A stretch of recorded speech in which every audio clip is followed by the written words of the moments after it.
Talented. Ha! Lazy.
Yo, yo, yo. How's it going? It's good to see you. I am the Sex Cosmo. Now, ex smoker, the Grim Army. See the army? Grim Army. That's what that means. But hey, good to see you guys in here. I wonder why this isn't updating anymore. Oh yeah, it is. That's weird. Okay. But hey, good to see you. I mean, look, let's be honest. I was first today. But that's because I just I just clicked it when I set up the stream. I was late setting up the stream. So, yeah. But apparently Rufus the Red was going to be first. So, I mean, I got to give him credit, right? Cuz he was there like right after I texted that. So, there you go. Or put that in the what you know what I mean. But look, we got Bonobo Juice here. We got Ricky here. We got who else? Who else? Bucho is here. Phil is here. Welcome, Phil. Good to see you. It's been a while. But yeah, let's see. Is there anything else I need? Okay, the Lions blew their only chance of an easy road to the superb owl. So I don't really care. And even if they did, I would only care because they've sucked my entire life. But you know what? They've done really well this year, from what I've heard. I mean, I haven't paid attention to any of it. But, it seems like it worked. It seems like it worked.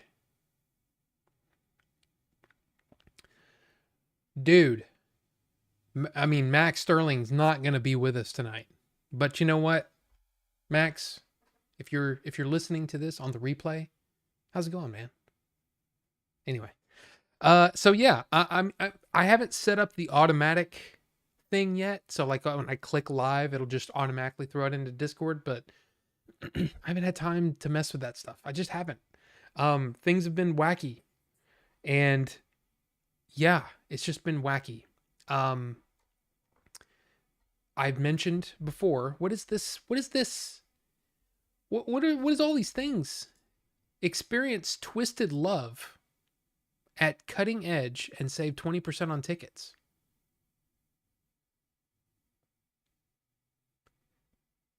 Haunted house. I must have signed up for a haunted house thing at some point because they text me from time to time, and that's annoying. I don't care. So, yeah, anyway. Yeah, what's going on with you guys? Anything new? Anything, any new things that maybe some people have gotten? Ricky, have you gotten anything new? Just curious. Nanaki is Nanaki. Yeah. Anybody watch that Final Fantasy VII Rebirth thing? It looks wacky. It looks like it's a lot more wacky than the last one. Now, here's the thing. It's been a long time since I played through Final Fantasy VII, like the original. So I don't remember all this I mean, I remember the gold saucer, you know. I remember Kate Sith, which they actually pronounced it Kate Sith. And I think Dave over on the Game Dave stream, that's every Thursday night at 9 p.m. Eastern, 8 p.m. Central. Not that he needs me to promote for him. But anyway, he pronounced it Keitashi, I think. And I don't know. I've never heard that. So I don't know. But yeah. And yeah, okay, let's be honest here. The swirly vapor thing at the beginning, the starting this thing, this like this. Yeah, I didn't do that. I didn't make that. I basically I stole it. I didn't steal it. I'm using it. And I what is it? VidEasy, I think, is where I got that. So yeah, it's just a thing. And then the music I wrote 20 something years ago, 25 years ago. Wow, it has been 25 years. Wow. So yeah, it's not like, I mean, now that song that you just heard, I bought that song for the Be Right Back. Anyway, it doesn't matter. I mean, I appreciate I'm somewhat talented, but somewhat lazy too. So yeah. Don't you stop starting soon to defend against your greatness. I appreciate that, Rufus, but I don't know about greatness is something that should be, reserved for, heroes who've done things, not do a silly stream. Here's the thing. I don't have anything new to show you as far as like new things, but there are things coming. And I don't know about you, and if you know about this, but Target is running a buy one get one 50% off sale right now on like books and movies and games and all that kind of stuff. I bought a couple of things, and I can guarantee you not a whole lot of people are going to be impressed with it. In fact, I think Leon would be angry with me. Like, what a waste, That's what he would say. But sometimes look, I love Leon, but it's not all about Leon. I like my own things. So, but you'll see. I think it comes in on Thursday. Maybe I'll post it in Discord when I get it.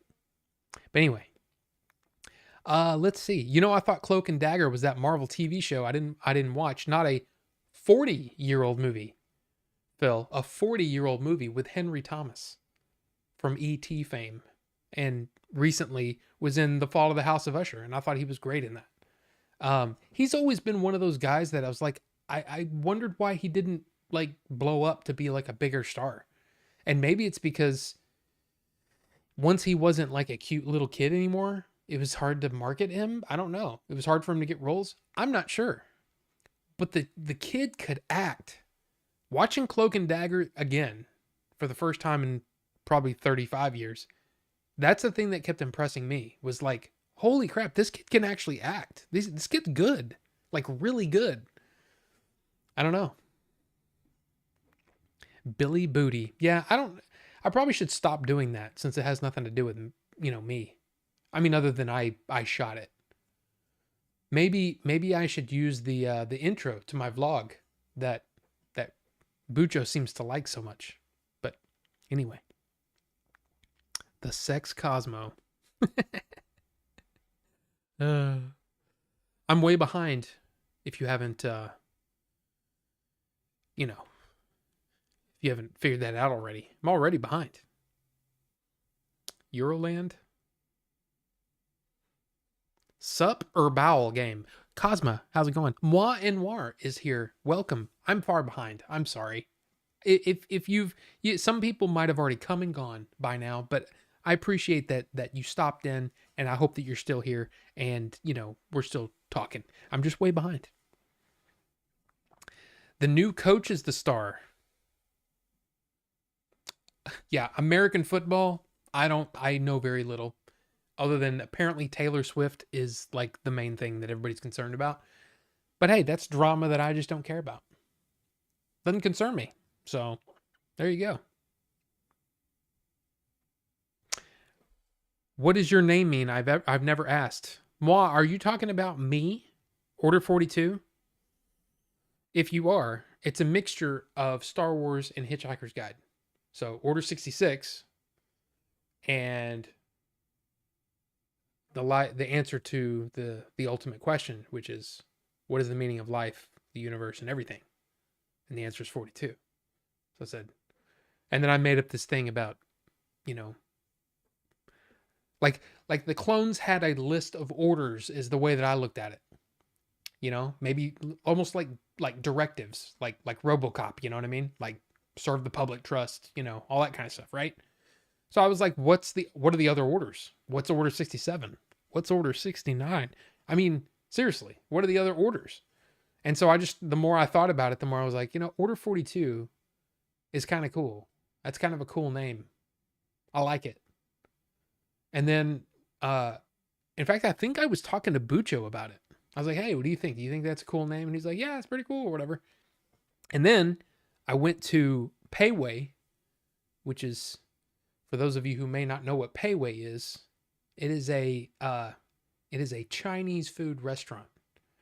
And for those of you who don't know what Chinese food is, it's, noodles and rice in a myriad of sauces and proteins. And if you don't know what a protein is, proteins are, I'm not going into that. But anyway, experience Twisted Love. Only 99 cents the first minute, $2.99 each additional minute. Yeah, those have kind of gone by the wayside, right? Are there phone sex lines anymore? Because now you can just get on a webcam thing. And I know, 20% off. I mean, hey. Just saving for that Steam Deck OLED. Okay, I read you. I am also planning on buying a Steam Deck OLED because I'm crazy. And I guess a little bit spoiled. Just a little bit spoiled. But yeah, I kind of want one. JRPG equals sus/strange. Yeah. I mean, that is a wacky. There's a lot of things going on in that Final Fantasy VII Rebirth. But it looks good. I think I'm going to get the demo at some point and go ahead and play that when I get some time. Because, look, I would call it drama. It's not drama, but all of the stuff surrounding my father-in-law's passing is finally starting to come to a close. Tomorrow is the funeral. It's been a month. So that's a thing. So there's I've got, family staying with us, and then we're going to do the thing tomorrow. And then beyond that, I don't know what's going to happen. But, I mean, that's the thing. It's part of the deal, and there's just been a lot of stuff going on, and a lot of just me helping where I can, when I can. It's been a thing. So yeah, I'm really kind of looking forward to some sort of normalcy again. That's what I'm looking forward to. And hopefully we'll get that. Because I mean, I don't know if you've noticed, but it's been spotty on my channel the last month and a half, I guess. It's been weird. But it's been necessary, family comes first.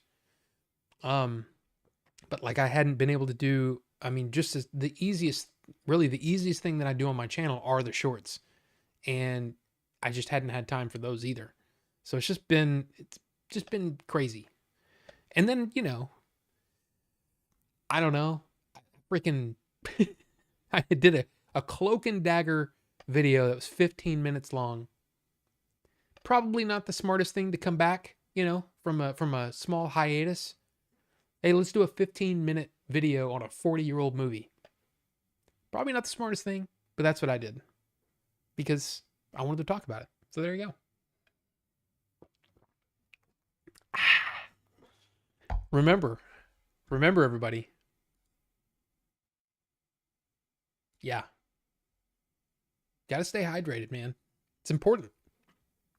Look at your fingertips. Are your fingertips, does it look like you just got out of a bath? Look at mine. You see that? You see the wrinkles, the wrinkliness? That means you're dehydrated. So, hey. All right. I'm playing through the Avatar game, which is okay. Played Kill the Justice League. That's bad. It was bad, huh? I've been curious about it because it actually kind of looked cool. The Kill the Justice League, but in the Avatar game, I don't know. I didn't hear a lot of buzz about it, so I just kind of quit paying attention to it. But apparently, there's a lot of people that really liked it and thought it was good. I might watch maybe a let's play on it and just see if it's something that I want to play. I don't know. Old school Celtic-ish. It's in Shin Megami Tensei. Kate Sith, the creature from Celtic folklore, is pronounced Ketshi or Kitshi. Okay. Rufus dropping knowledge. I like it. I didn't know that. China O'Brien 1 and 2 Cynthia Rothrock Martial Art 4K is coming. One of her best movies. I've never seen it. In fact, the only Cynthia Rothrock movies I've ever seen were super cheesy. And I was like, I'm like, I'm not sure what I'm in for here. Is this like an exploitation type movie or is this like a martial arts movie? Like I couldn't tell. And maybe it's a mixture. I don't know. But I really wasn't sure what I was in for. And yeah. I have Cloak and Dagger Marvel figures from the 90s, but still knew what it was. Just dropped a like and moved on. Hey, thank you, Rufus. I appreciate that. But you know what? I didn't know anything about Cloak and Dagger at all. And I'm talking about the Marvel characters. Knew nothing until I played the Lego Marvel game. And I was like, these characters are cool. I want to know more about them. And then haven't done anything, haven't learned anything about them. But I mean, isn't there a show going on right now too? Like, isn't there a show or at least one coming? I'm kind of interested because I really enjoyed the characters in the Marvel game. In fact, what was the one? Squirrel Girl. Squirrel Girl was like a new character. I didn't, at least for me, when I was playing the Lego Marvel game, and I'm like, this character's kind of cool and kind of fun and kind of awesome. And then I heard, oh, there's a Squirrel Girl show coming. And it's going to be, I don't know how to say her name. Milana Weintraub, the AT&T girl, basically. And I was like, she's really funny. I like her. Man, okay. And then apparently it just never happened. So I don't know. I don't know why I'm talking about Squirrel Girl other than, yeah, Milana Weintraub. I don't know. But, she's funny and cute. I'm just saying. Look, I'm just saying. It's my opinion.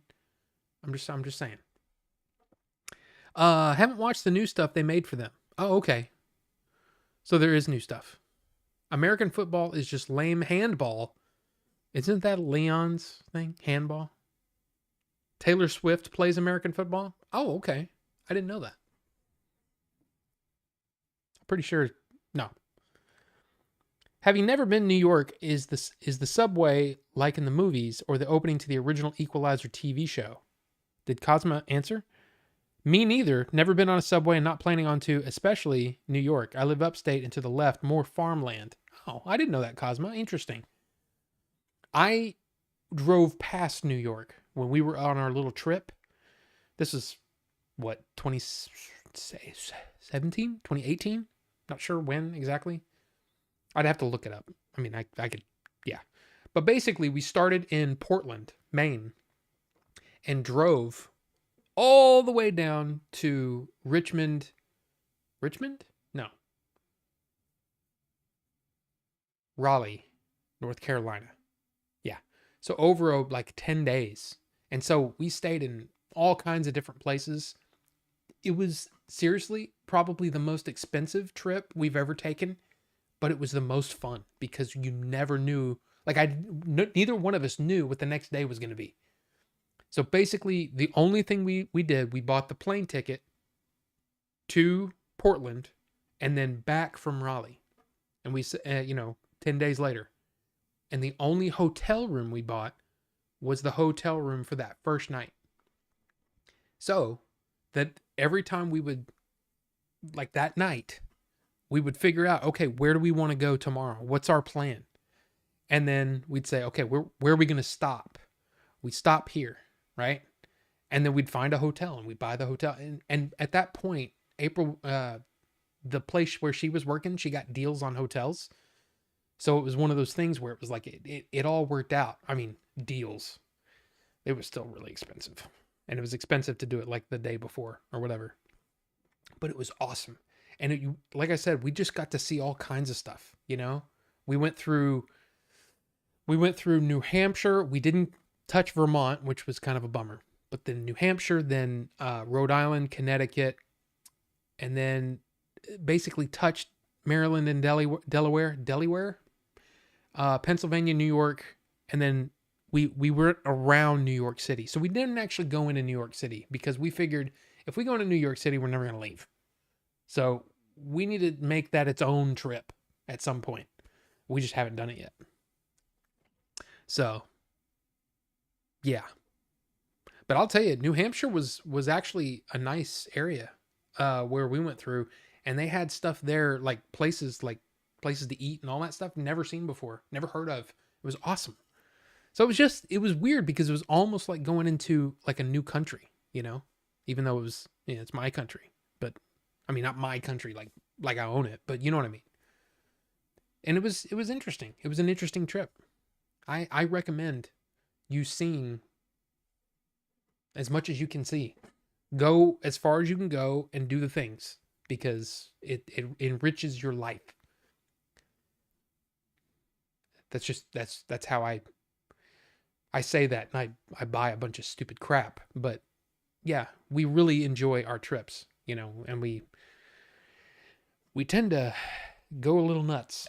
But see, the last trip we took when we went to, from here to Vegas through all the places, we planned that one, and it was definitely cheaper just because we planned it, and we bought things ahead of time. So we knew exactly what we were going to do every day, but it was still a blast, seeing the American Southwest was cool. It was very cool.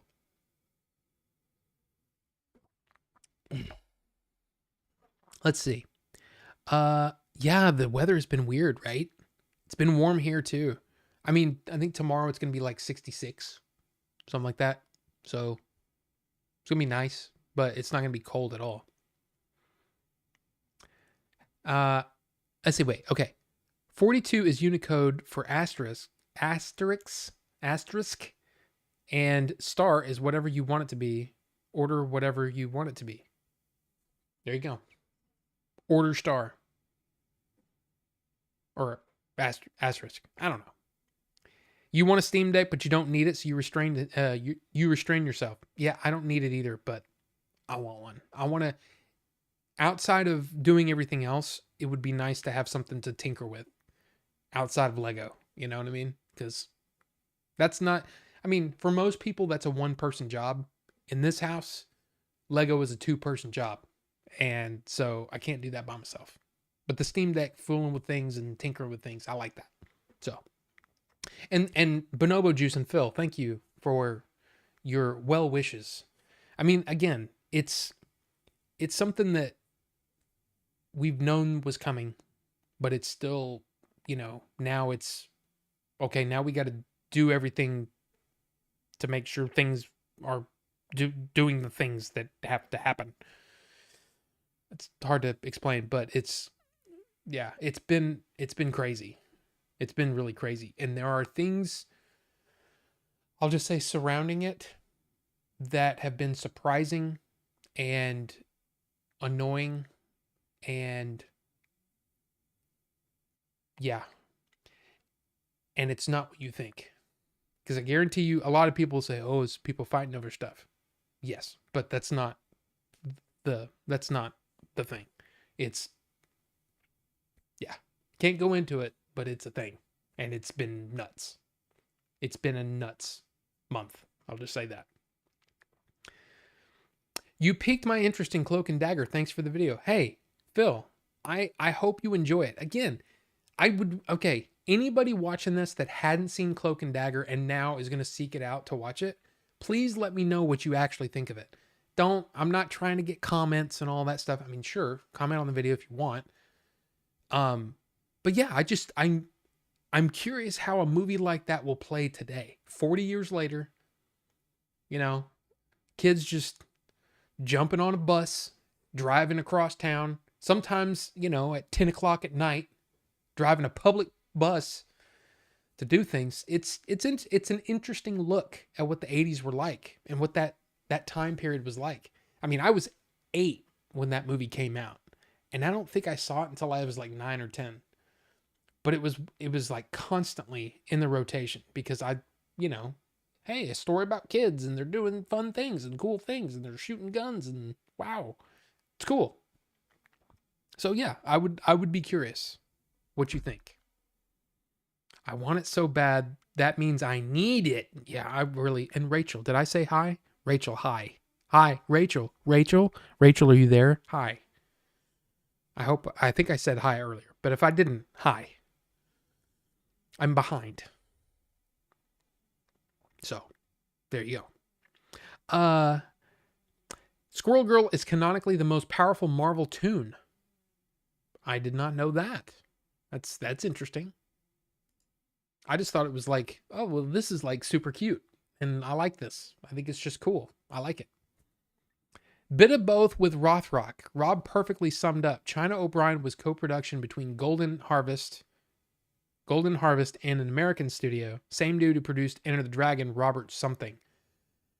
I can see the guy's face because I saw all the making of Enter the Dragon. I can see the dude's face, but I can't remember his name. I know who you're talking about. Okay. I didn't know that.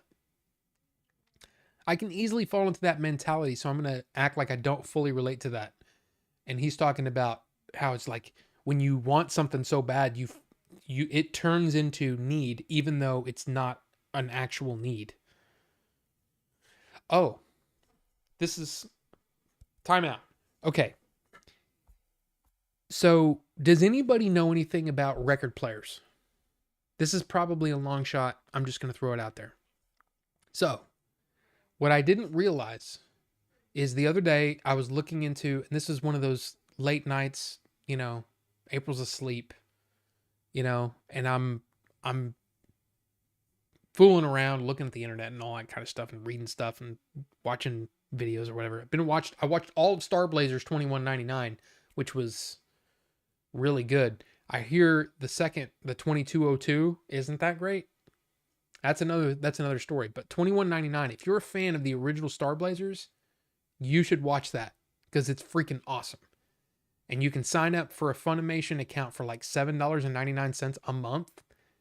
And I'm probably, unless somebody can give me some anime to watch on Funimation, I'm going to cancel it. I'm going to cancel it and move on to something else. But anyway, Wraith, how's it going? And Filbert, how's it going, Filbert? And I need to work on that thing. I need to work on that thing and figure out what I'm going to do. I mean, we've got some time, a little bit of time, but I got to figure it out. Anyway. Okay, the records. So here's the thing. I found out that my receiver has a phono input, which means it's got, because the whole thing is a lot of older record players, you need an amplifier before you hook it up to a receiver, right? Or yeah, if you're just hooking in audio and you ground it, there still needs to be an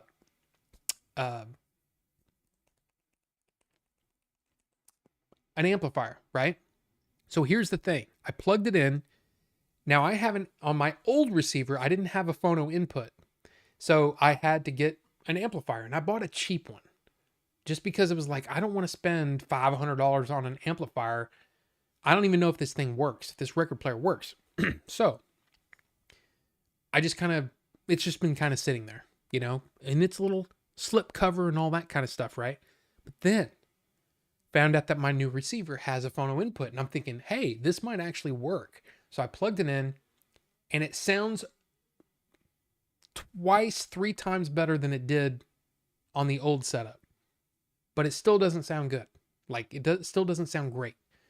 It sounds like, if you can imagine, like a piece of wax paper over the speaker. So it's kind of got this, the sound is still coming out, but it's a little muffled, and it almost sounds like there's a vibration, like a wax papery kind of vibration to it. And it's not my speakers, trust me. My speakers are great. So there's something going on. And I don't know if it's the record player. It's probably the record player. I mean, I don't even know. Let me see. Oops.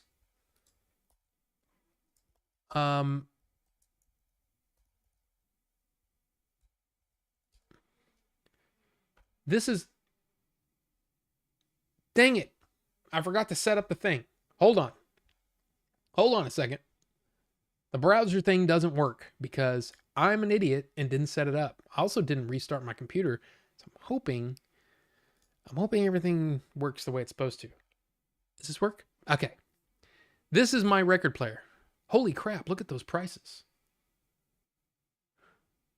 And what's so cool about it is that it's got an automatic stuff, right? So, you know, you set the stylus, is that what it's called? The arm over whatever track you want to play, and then you hit a button and it slowly sets it down on the record so it doesn't like, so you're not like, you know what I mean? You're not like, which you don't want to do that to your records, you know? You don't want to right on top of the record. So you hit the button and it goes,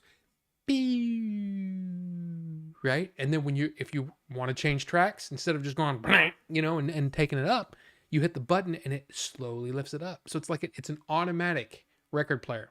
And I think that's why it's so expensive. Everything works great, but it sounds like butt.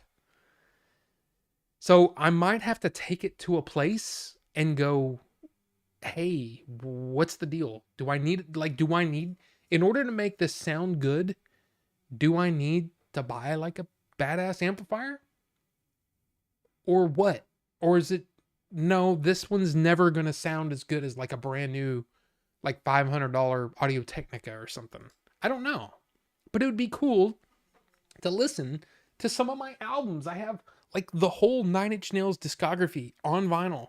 I have some really cool records that I've never listened to. So, I don't know. Anyway, sorry. Sidetrack over. Let's move on.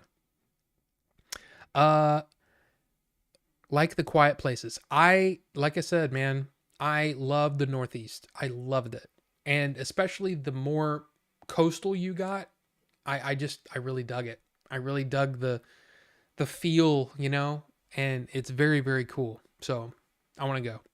Look at those Lego models teasing. Yeah, that's right. It's crazy. If we go into New York City, we're never going to leave. So the scenario presented in Escape from New York is real? Maybe. But it was more about, the thing was there was just so much there's so much that I want to see in New York City. And there's so much history there, but there's so much really cool stuff to see. And there's, you know, like, oh, let's go watch where they filmed this thing. And, you know, like, does anybody do this? Does anybody watch a movie and go, I'm going to find that on like Google Maps? Does anybody do that? Because I did it the other night on Cloak and Dagger. I found the exact, like, if you know Cloak and Dagger, at the very beginning, they jump on the bus and they've got to infiltrate Textronics. If you remember this, you may not, whatever. Anyway, they jump off a bus and they cross this street with it's one of those streets that kind of does this where it offshoots. And the angle, I was like, I'm going to find that. And I found, like, there was a word up there on top of a hotel. I can't remember, Grenada or something like that.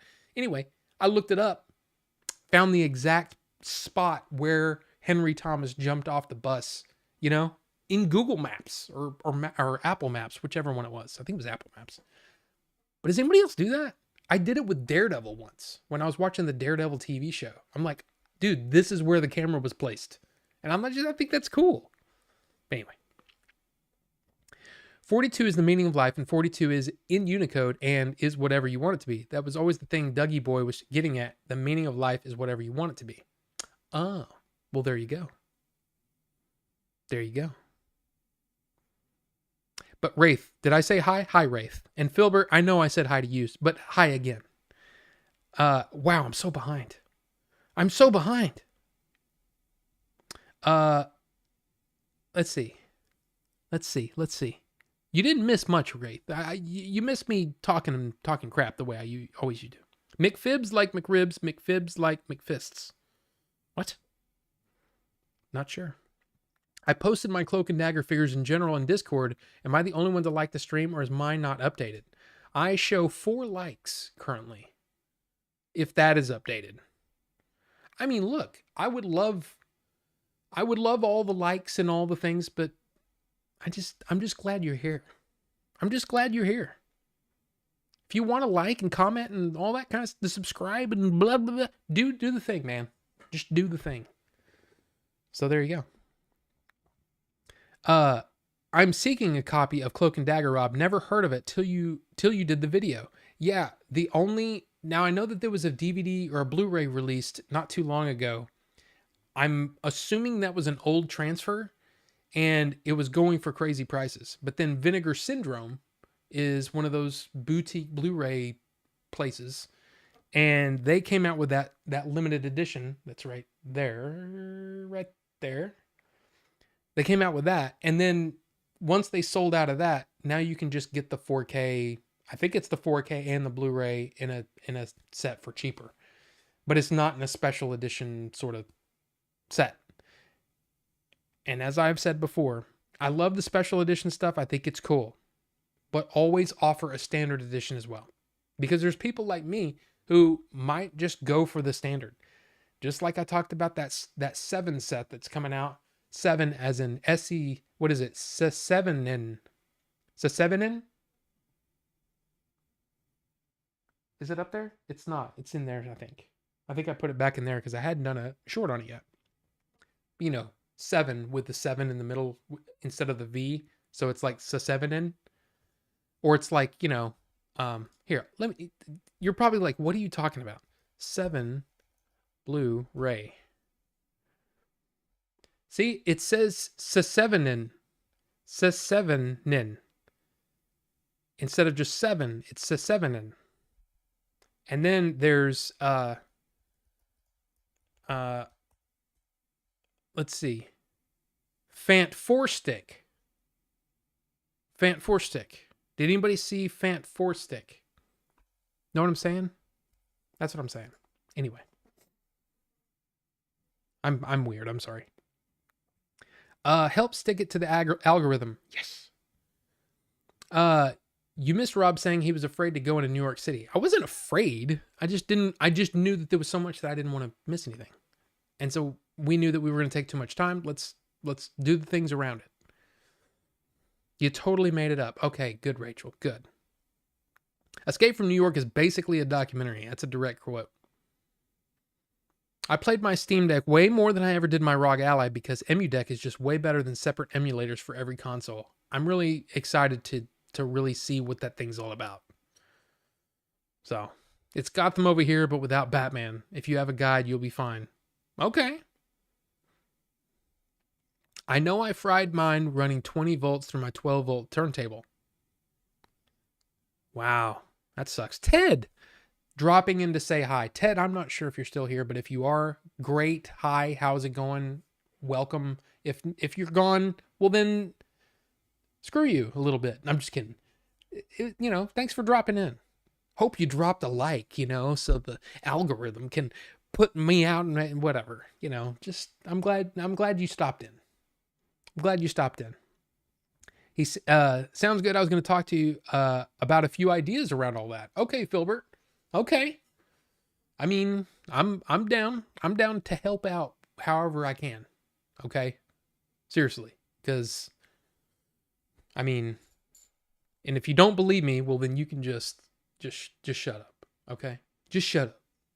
I don't know if you're still here either. You probably like, oh, dude, it's going to take forever for him to answer me. Sorry. Any of you guys know if you can add the Good Old Games account on it? Got PC games on Steam and Good Old Games. Not sure. You just set it to phono or crank it. Are you cleaning your wax? Yes. The wires or the insides are going bad. And yes, Rufus, that could be it too. From what I read, it's a Pickering stylus. So I don't know. Maybe it's just an old stylus. The other thing too is that my dad said, because he had this model way back in the day. Okay. But he also said that he bought this like off of eBay because he wanted to replicate that old experience and all that stuff. And he said that the stylus had come undone because there's like a little latch, there's a thing that the stylus sits on so it can just sit there. But there's also like a lock. Well, the lock had come up and it was just kind of sitting on the actual turntable itself. So my guess is the stylus is just effed. So maybe I need to buy a new stylus. I know those can go way. I saw my exact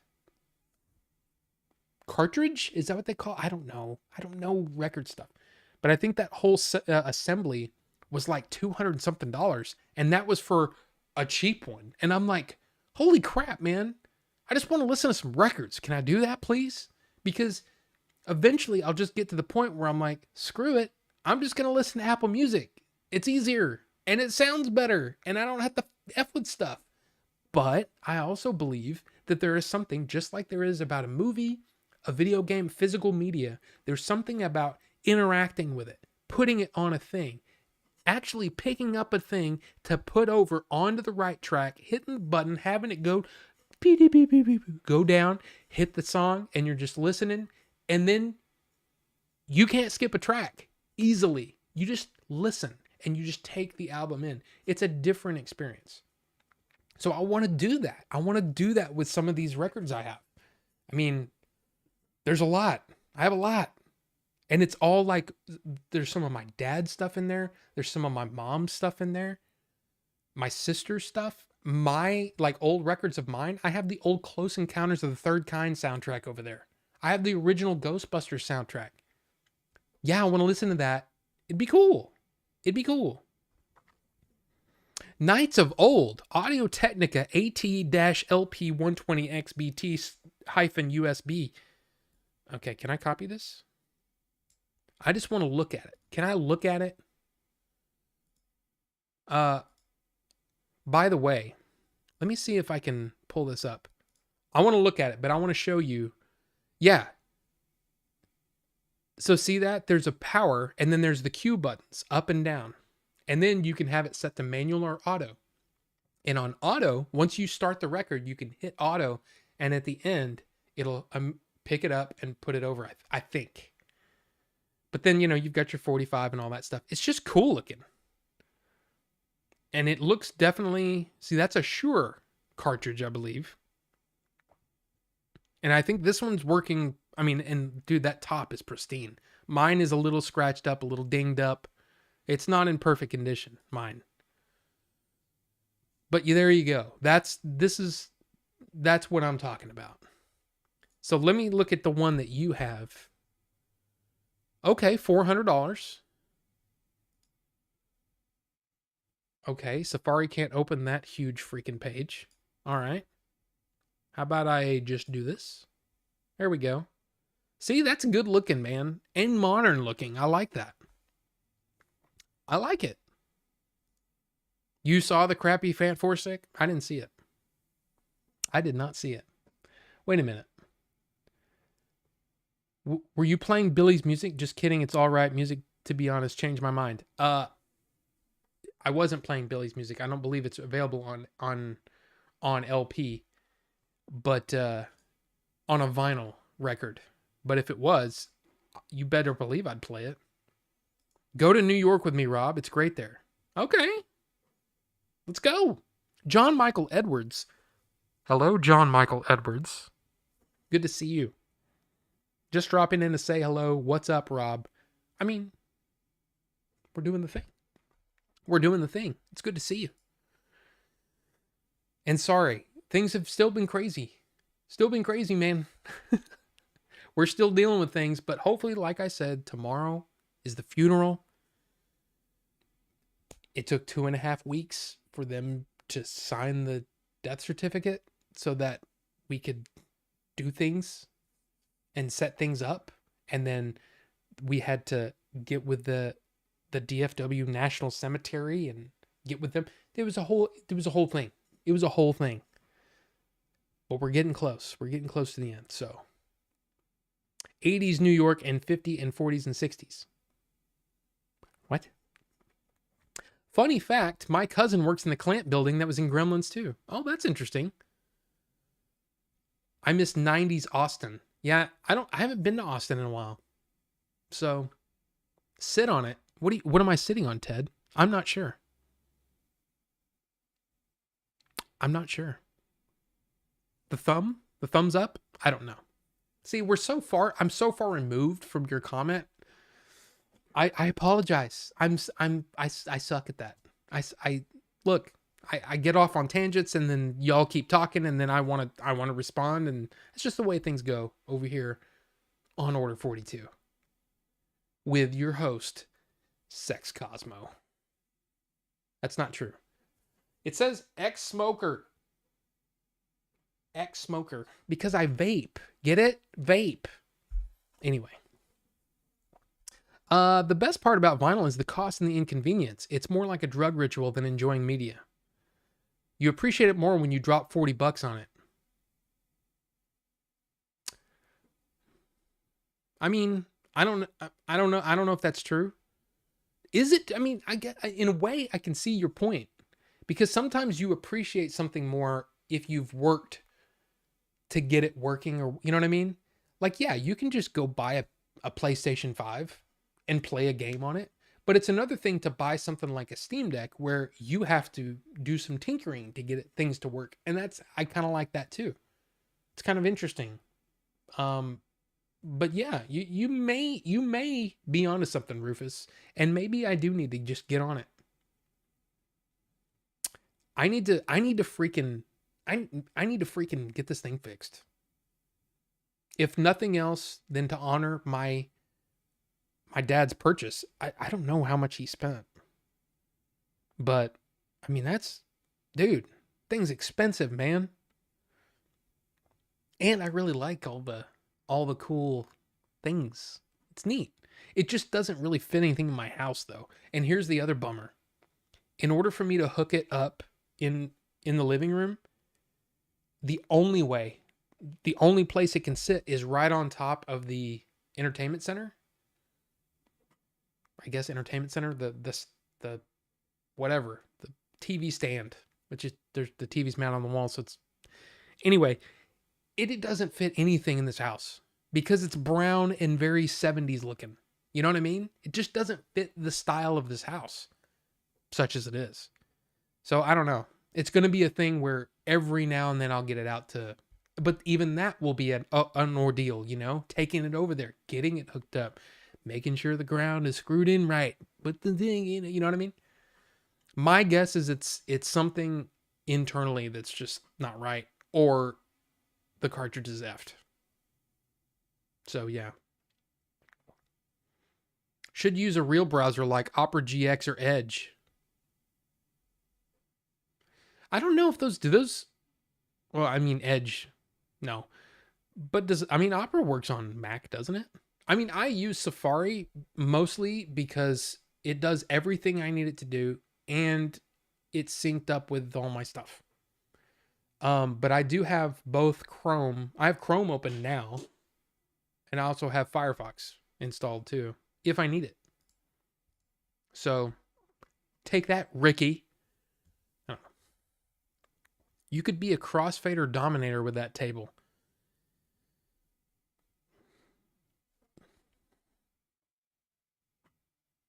I was gonna say something funny, but I can't really think of anything.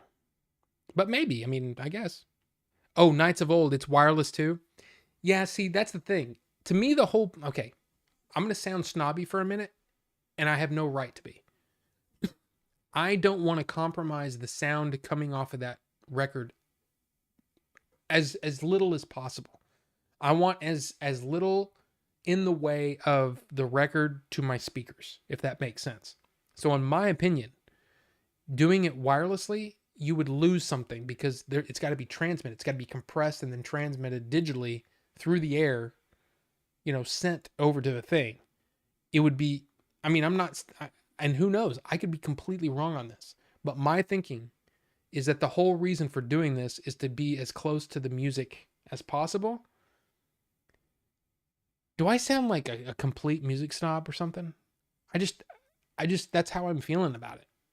And that's why I'm like, I was thinking, yeah, I'm just going to go buy one of those, you know, relatively inexpensive turntables, 300-400 bucks, $500, whatever. And just get into it that way. And that way I don't have to worry about all that. I can unhook it very easily and whatever. But now I'm kind of like, now I feel like I'm invested in this thing. And now I really want to see if I can get this thing to work.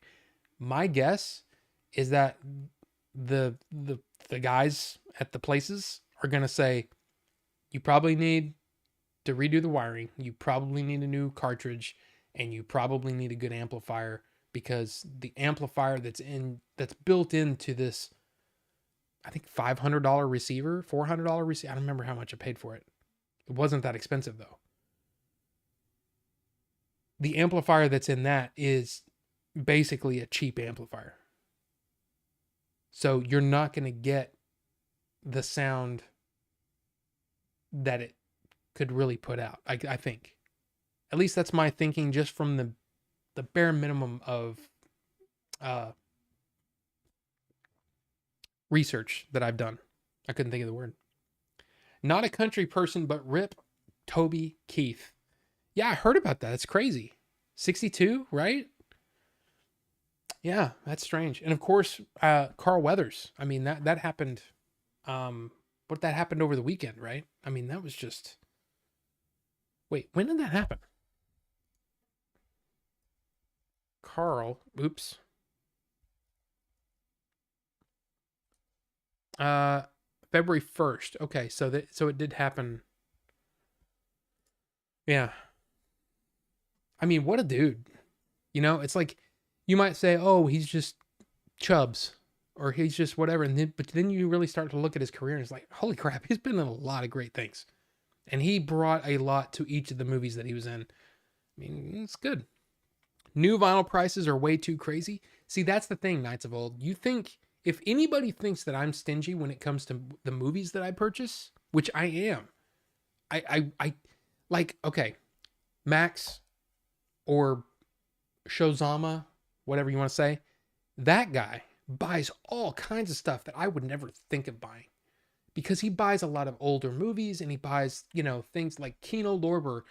Every month they'll come out with a new, hey, here's the new Blu-rays and 4K that are coming out, and they're all movies I've never heard of before, and he'll buy some of them.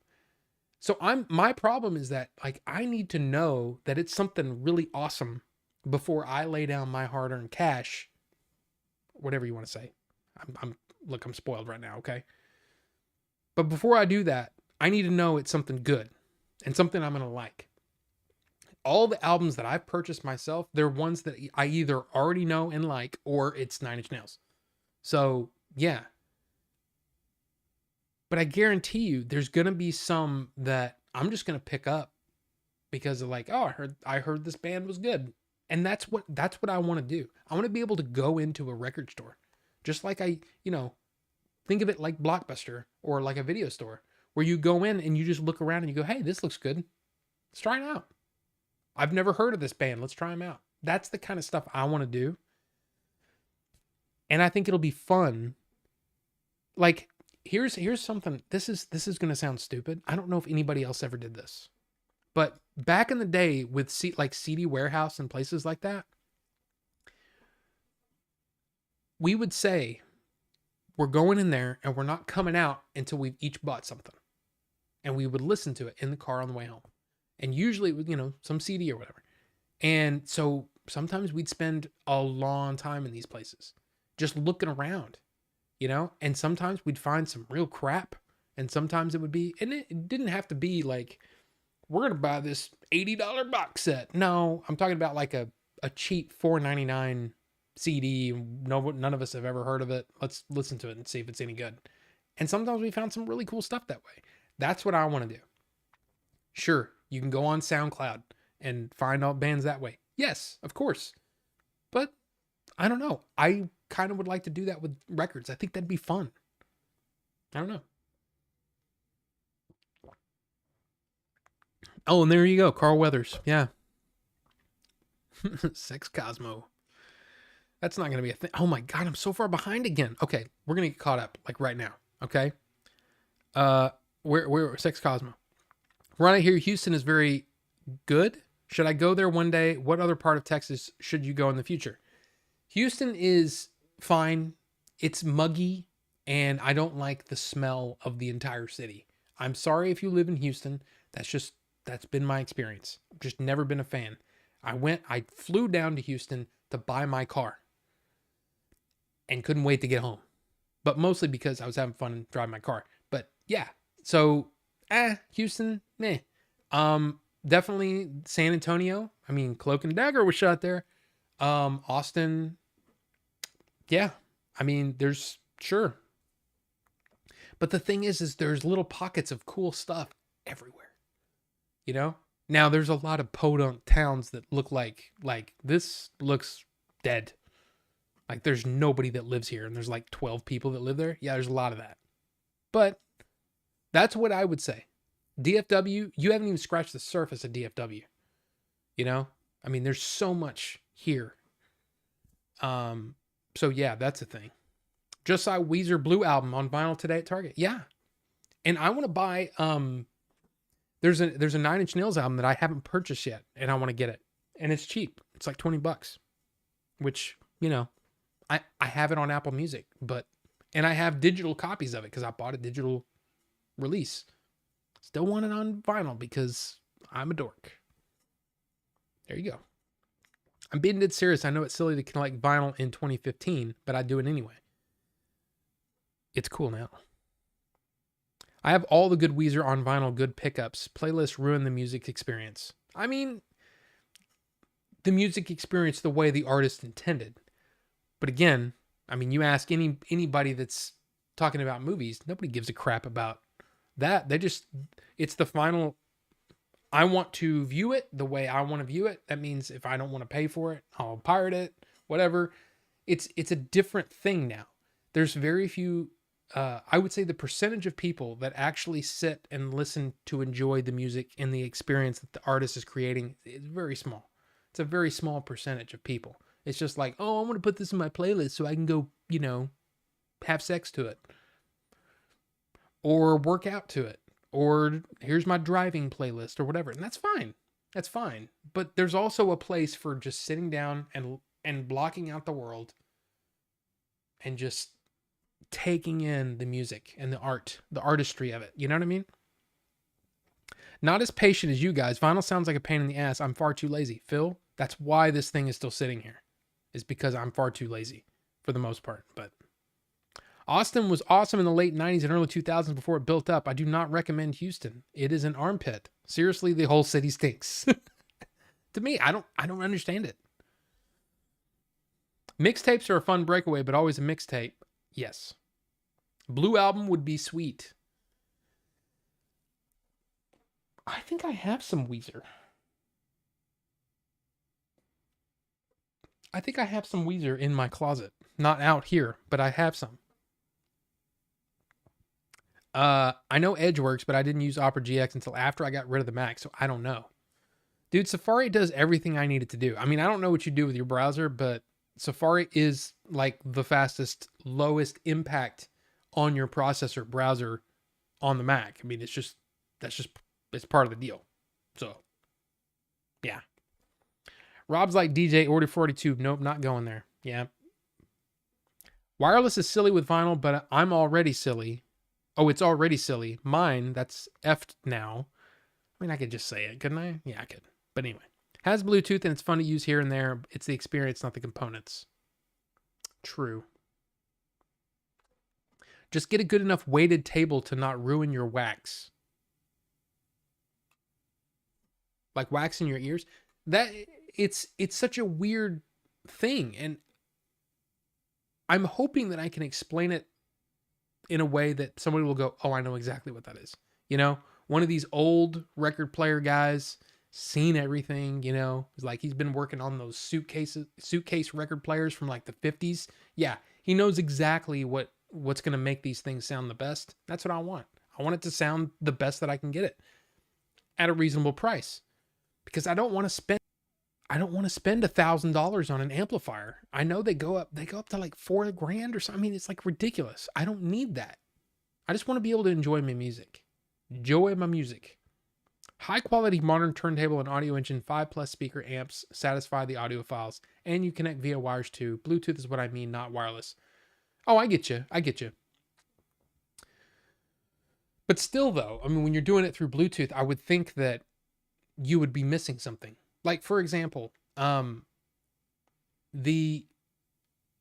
was thinking I want to be able to listen to some of this 5.1 stuff in the living room that I have on my computer. But if I'm transferring through like AirPlay, there's still a loss. There's loss to it. And what's cool is I have some FLACs that I've converted from CDs, and man, they sound really, really good in my super badass headphones. I mean, I had super badass, they're like $299. But yeah, in those headphones, they sound amazing. What are these? Sennheiser HD 600s? I got them on sale. And the only reason I got these was so I could do audio editing for the movie. And now they just kind of sit here. But anyway, my point is, yeah, I didn't even want to do that. And so like some of the 5.1 stuff, I made it into a Blu-ray. I say Blu-ray. I didn't make it into a Blu-ray. I made it into a file that I could then send over, and it worked. But I don't even know if that's good. So anyway, the best part of my vinyl setup being broken right now is my computer sounds amazing now. Nabbed my bookshelf speakers real quick. Dude, I had back when I was doing actual music stuff, like on the reg, I had I don't know why I paused like that. It's such an idiot thing to do. Anyway, I had some really nice monitors, and they were amazing. But then I was like, I don't need these. And I ended up selling them to Jerry. If you know Jerry, that's who I sold mine to. DFW is better than Houston. Yeah. You won't get caught up ever. I'm getting caught up. I have to discover more at DFW. That's very good to know. I want to try all the food places. Dude, there's so much. And there's new places popping up all the time. We got a Portillo's. I don't even know if that's how you say it. But apparently, it's supposed to be like sausage and pepper sandwiches and stuff like that. And they got like, it's a crazy place. And Chris, Redneck Chris, right, was talking about it the other day. And oops, spoiler alert. Anyway, he was talking about it. He's like, yeah, man, this Portillo's place is pretty good. And I'm like, huh, I didn't know that. Yeah, there's one like freaking like, I say right down the street. There's one pretty close to me. I'm like, okay, so I can try this out. Okay, cool. So there you go. There's a lot of places, man. Jay told me Houston is something. Yeah, yeah. I'm calling vinyl wax to be a hep cat. Just a cheap table will ruin your shit. Okay. When you went to Roswell, did you see the McDonald's spaceship? You bet your ass I did. You bet your ass. In fact, I took pictures, I think. Did I take pictures? That's Zion. That thing, whatever that was. inside of was it Grand Canyon National Park. Let me see.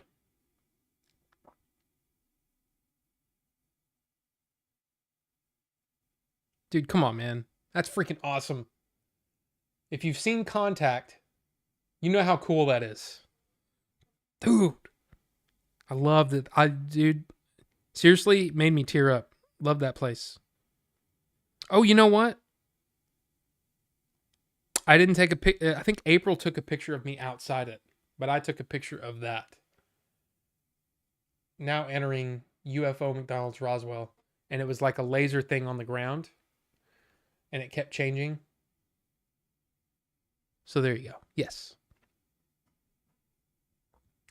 I just bought Cloak and Dagger 4K, one for the weekend, and we'll be seeing the Iron Claw this weekend as well. Man, I want to see that, but man, I know that's gonna be sad because I heard the original story, the real life story. It's crazy. Not Jerry Bruckheimer. No, I don't know Jerry Bruckheimer, not personally. The McDonald's at Wall Street has a grand piano in it. As a Patreon member, you are ruining my Redneck Chris early exclusives. I'll never forgive you, Robert. Oh, yes. Sorry. But no. I hope you guys enjoy that because hey, it's a thing. And I don't even know how that's going to come together, to be honest with you. But did you guys know this was happening? Yeah.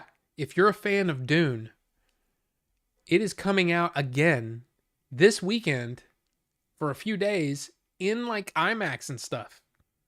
So like, let's see. So like here in my area, I have the XD screen. I have standard, but here, let's just choose IMAX.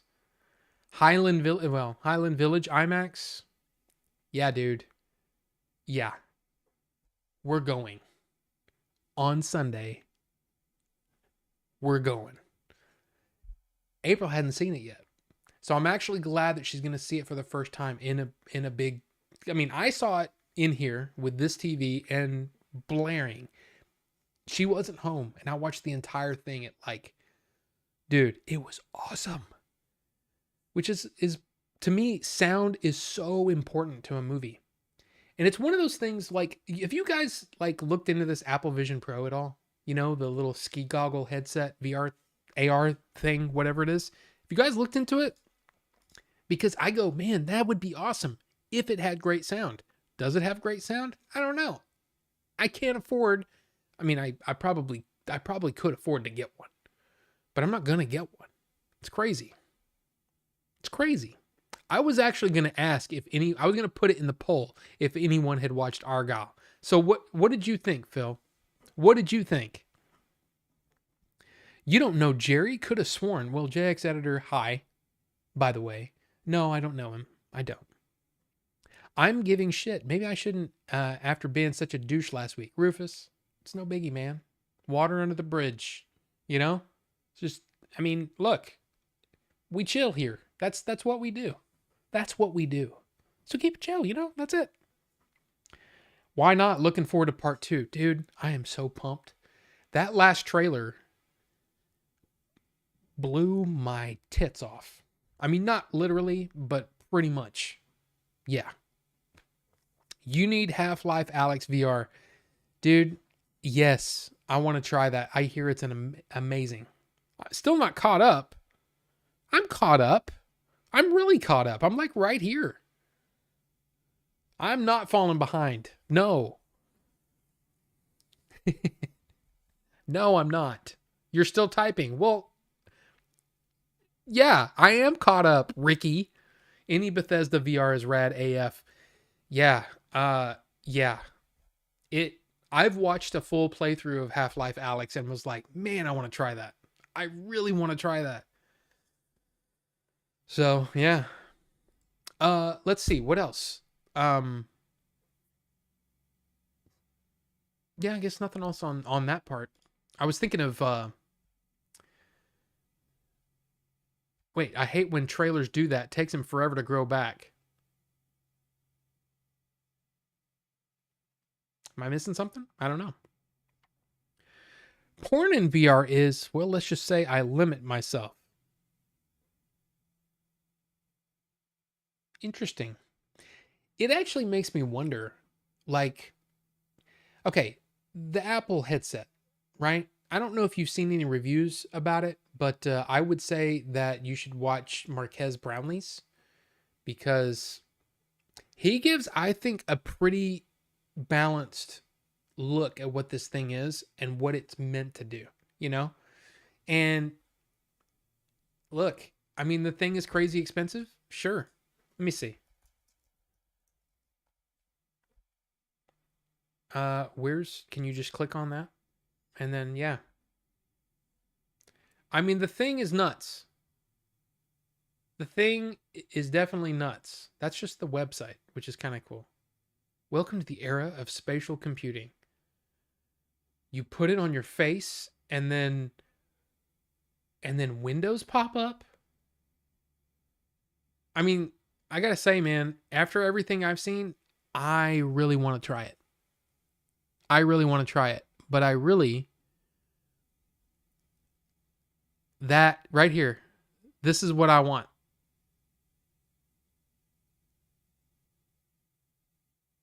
I want to watch a movie like that. I think it'd be cool. But again, so much of the movie experience is sound. And I just don't know. I don't know if those speakers that are in the headset can do that. I don't know. Because that's what these are. These right in the center. These right in the center there. Take a closer look. What does that mean? Click on E. Okay. Okay. I didn't know this was a thing. Would you hurry up and load? The Final Fantasy VII demo is fun. Cool. I'm gonna try it out. Okay, this is taking too long. Go back. Can you go back? Oh. Anyway, I'm just super excited to try it. I want to try it so bad because I just think it's cool. I think it's really cool. And like the fact that you can, you know, it's basically picking up your eye movement. So wherever you're looking is where when you interact with stuff with like this, that's what it's going to interact with. So if I'm looking over here and then I look over here and tap and move things and scale things, it's all dependent upon what I'm looking at. I want to try that because I hear it's freaking insane. So let's see. Skyrim VR is the best VR game I've played, but I'm biased because how much I love Skyrim. Argyle cost $200 million to make. They didn't spend any of that on personal trainer for Bryce Dallas Howard, who looks awkward in the action scenes. It's a bit long, but okay. Cavill is wasted. That's what I've heard. I've heard all of those things. So not good. Phil, I mean, overall, you're just not a fan. You need Leonard Nimoy, Bilbo. Oh yeah, Bilbo Baggins. Most famous hobbit of them all, or something like that. I can't remember the Ballad of Bilbo Baggins. Oh heck yeah. Yeah. What a weird video. If you've seen it, you need to see that. Leonard Nimoy, The Ballad of Bilbo Baggins. Leonard Nimoy. Oh, come on. Bilbo. The Ballad of Bilbo Baggins. Yeah. You need to see this. It's so 60s. It's crazy. It's so 60s. Yeah, look at his head. Look at his head. He's still like Spock. But yeah, if you haven't seen that, you should see that. You should totally see that. You can just be a person in the corner of a chick's room all 3D. She's wild. Weird. Ex-fiance's cousin has a VR setup. It's a great way to blow off steam. Oh, I mean, I have a Quest 2. You know, so I've messed with some of the games and stuff, but I mean, this the again, if you watch Marques Brownlee, like if you're at all interested in it, check out that video that he does. It's not the unboxing, but the review kind of. But it's just him going, look, this kind of sucks and this kind of sucks, but this is amazing. And it's like, dude, I want to try it. But again, that's $3,500 to spend on a first gen product. But also, according to Marques, a first gen product that is so promising and so exciting to see. I mean, it's like, yeah, it's expensive because of all the R&D involved, because of the way that this thing's built, the number of cameras built into it. I'm excited. I'm excited to try it. Maybe at some point. But yeah, that my whole point of talking about the Vision Pro was like all the cameras, man. Like if you're gonna get naked and have sexy time by yourself, okay? Are those cameras picking all that up? Because that scares me. I mean, it would scare me if I cared, but I don't. I don't care. But at the same time, it's like, that seems like a privacy concern, right? Like what happens? I don't know. Is any of that, I mean, I guess you have to like you have to like hit a button that says, yes, it's okay to transmit this over the internet or whatever. But still, is any of that stuff tracked? I don't know. It would be interesting. It'd be interesting to know what the privacy concerns surrounding that would be, because I'm sure there's going to be plenty of people that are, they've got it on because they're working and they got to walk out to the living, like say they're working. They're actually, like I'm sitting here at my desk, right? I'm working and I've got the big, here I've got like my monitor's like, 70 inches, right? And then I've got my music playing over here and I got something going, my email's up over here, whatever, right? And I go, and I hear something.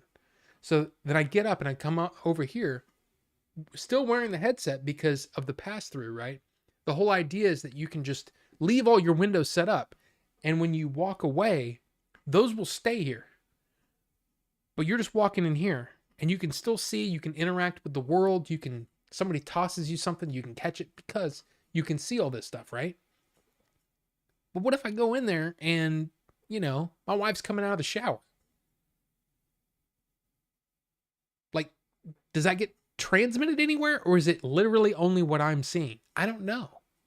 But I'm just saying there's so many privacy concerns that come along with having cameras on everything. And maybe I'm thinking like, well, Rob, I mean, there's cameras on every phone. Like, is somewhere like in the background, like if I'm sitting there at Starbucks and I'm just looking at stuff on my phone, is my camera looking at stuff without me knowing? Do I know that for sure? No, I don't. I have no idea, I guess. It's just weird. It's just weird. And now I'm behind again.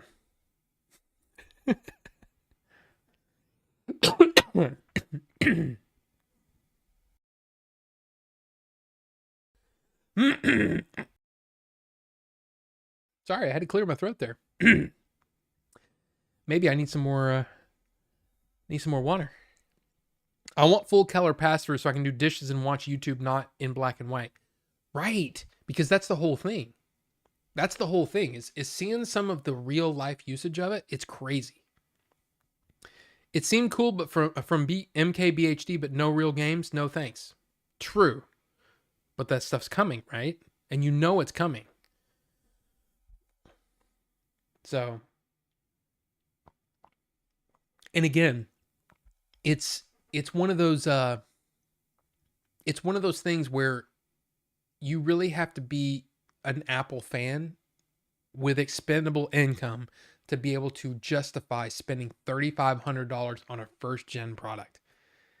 That's a lot of money. I mean, I didn't even drop, and I'm a pretty big Apple fan, but I couldn't even drop the, what was it, $600 or whatever it was for the Apple I wanted those things, the AirPods Max or whatever. I wanted those so bad because I like over the ear headphones, and to have it synced up with my Mac and all that, and my phone and all that, dude, that'd be awesome. Still haven't ponied up the dough on that, just because I can't justify it. I really can't justify an AR headset that's mostly used for work. I don't know. What happened? What happened? I just dropped. Wait, that just dropped, Ricky? It dropped during the presentation. Oh, the Final Fantasy VII demo. Gotcha. It's okay, Rob, not terrible. Saying any more would spoil it. Sam Rockwell is great in it. That's what I've heard too. I've heard that Sam Rockwell is the best thing about Arya, but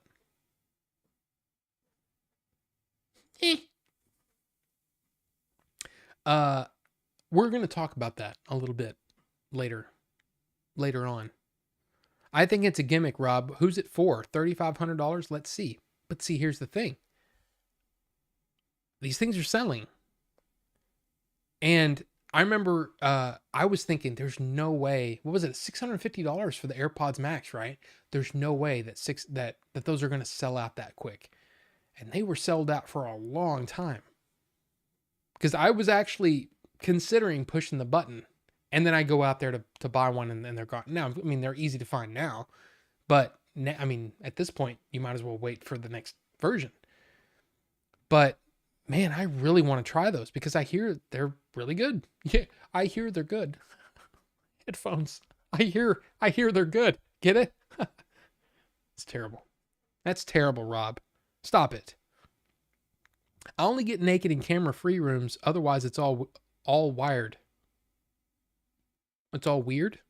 You only get naked in camera-free rooms. Gotcha.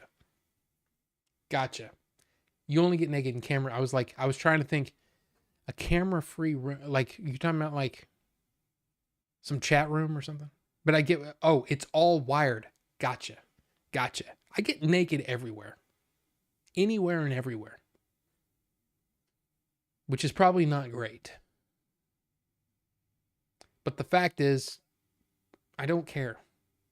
Do you know, seriously, I am I'm not the only person, of course.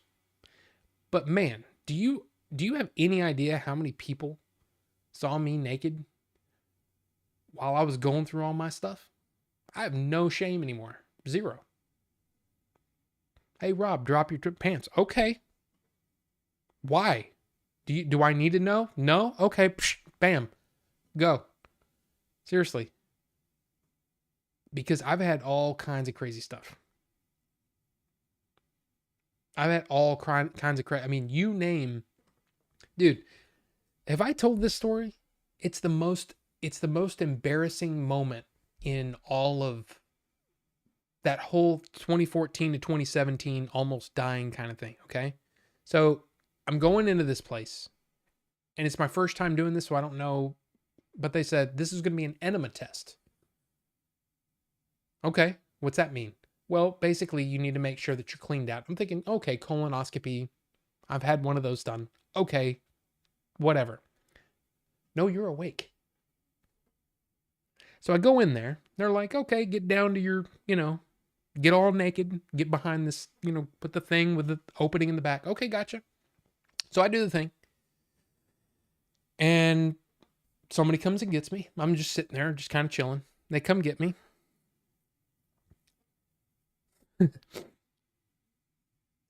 I'm telling you, this nurse, I don't know how old she was, had to be early 20s. Good looking, okay? I'm just saying, she was good looking. And she saw every angle of everything, because an enema test is basically, they have to shoot liquid in your butthole and then, take a bunch of x-ray pictures with it in there. So not only is everyone in this room seeing every inch of my body, because, hey, why not? But there's something in there, and it fills your bowels with this liquid. And seriously, it's basically like you have to go to the bathroom so bad and you can't. because there's a thing there. And you can't, if you go, then you ruin everything and you have to start over. So you basically have to wait, and you're holding it, painful. You're on the coldest, hardest metal table that you can think of while this is all happening. And the whole time I'm thinking this, going, that girl sees everything. That girl sees everything. She saw everything. There's nothing to hide. Seriously. Some of the most demeaning things that I had to do, and not like for money. No, not for, yeah, I wish I'd gotten paid for that. I'm just saying, there's worse things out there than somebody seeing you naked. And I think that's number one on the list. Have a really, like you know what I'm saying. Like, I'm married, happily married, right? But this was a good looking woman. Young, whatever, cute, whatever you want to say. And she got to see all the things. And she got to see the hose up there, and yeah, fun. Okay, I'll stop talking about that because it's kind of crazy. But anyway, like Billy, no shame. Now, okay, there's a difference. There's a difference. I don't want to just get naked for no reason. But if I have to, okay, sure. There you go. She saw the anaconda. I mean, more like a baby parakeet. And I'll tell you, again, coldest, hardest metal table on planet Earth is what I was laying on. So not exactly at my best, if you know what I'm saying. So there you go. I pierce for a living. Human parts are human parts. Well, yeah, but I mean, and that's the thing. I'm sure she's seen all kinds of stuff, but it's no different. But at the same time, it's, while we're on the subject of butts, men, get your prostate checked. No shame. Yes. In fact, you might enjoy it. I'm just kidding. You won't. But it's a thing that you should do. Technically, I shouldn't have had to do it until you're 50, right? Unless you have a history of it in your family, right? I've had 7 or 8. It's just, hey,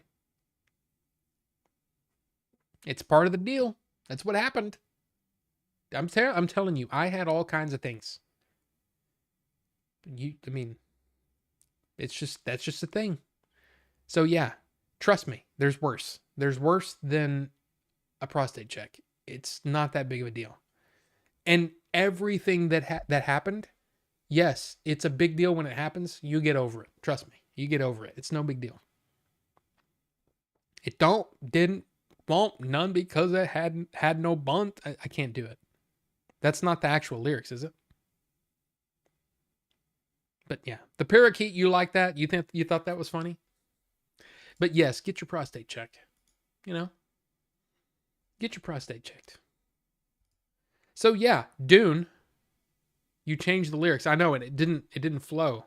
Don't want none unless you got buns, son. Do do do do do do do do do do do do do do. Anyway, yeah. So there's this. Did you see this? This got tweeted the other day. July 2nd, 2025. Next Jurassic World. And then here's the funny thing. David Leitch in early talks to direct the new Jurassic World movie set for 2025. Wait a minute, you're just now getting the director? You haven't gotten the director yet, and you've already put a release date out there.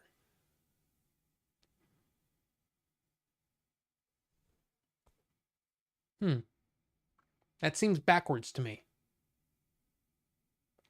Just seems backwards. Am I wrong? Am I wrong? I don't think so. That's the kind of stuff that just, I don't know.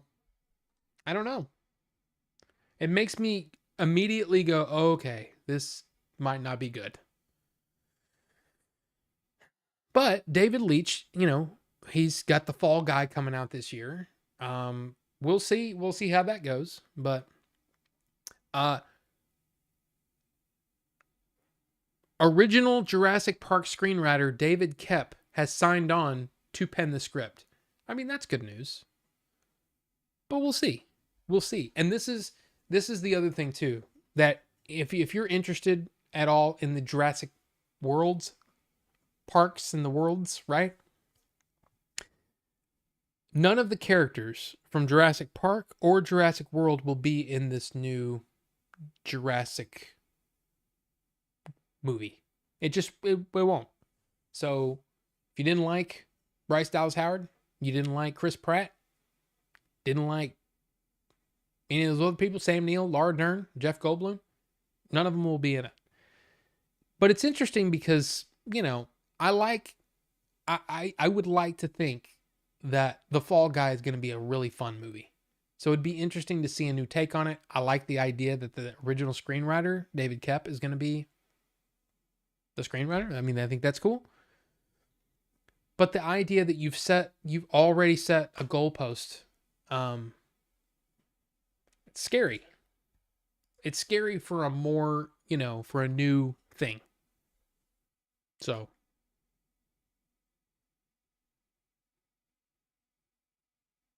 Why do I have that?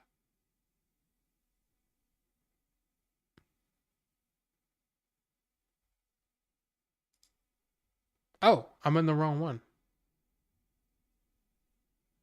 Oh, wow. Okay. Okay. Okay. Sorry. Yeah. So I don't know. Worse is not being able to afford it, knowing you will die young for no reason because you can't afford modern care. Yeah, but trust me, you need to get it done. It's going to be interesting when Billy and Jay get to that point, to that age. You know, I'm still a couple of years away from having to have it done on the reg. Those guys have a few more years than me, but I mean, they don't seem to be very doctor friendly. You know what I mean? They're like, oh, head fell off. I just staple it back on. You know what I mean? Those kind of guys. You won't end up in the shower afterwards crying while listening to the Crying Game. It's really not that bad. It's really not like I was building it up, and okay, you have to understand, I was in a lot of pain at this point. That when I had my first prostate exam, it's because I was in an incredible amount of pain. I was seriously like, do whatever you need to do. You need to jab a needle into my dingus. What was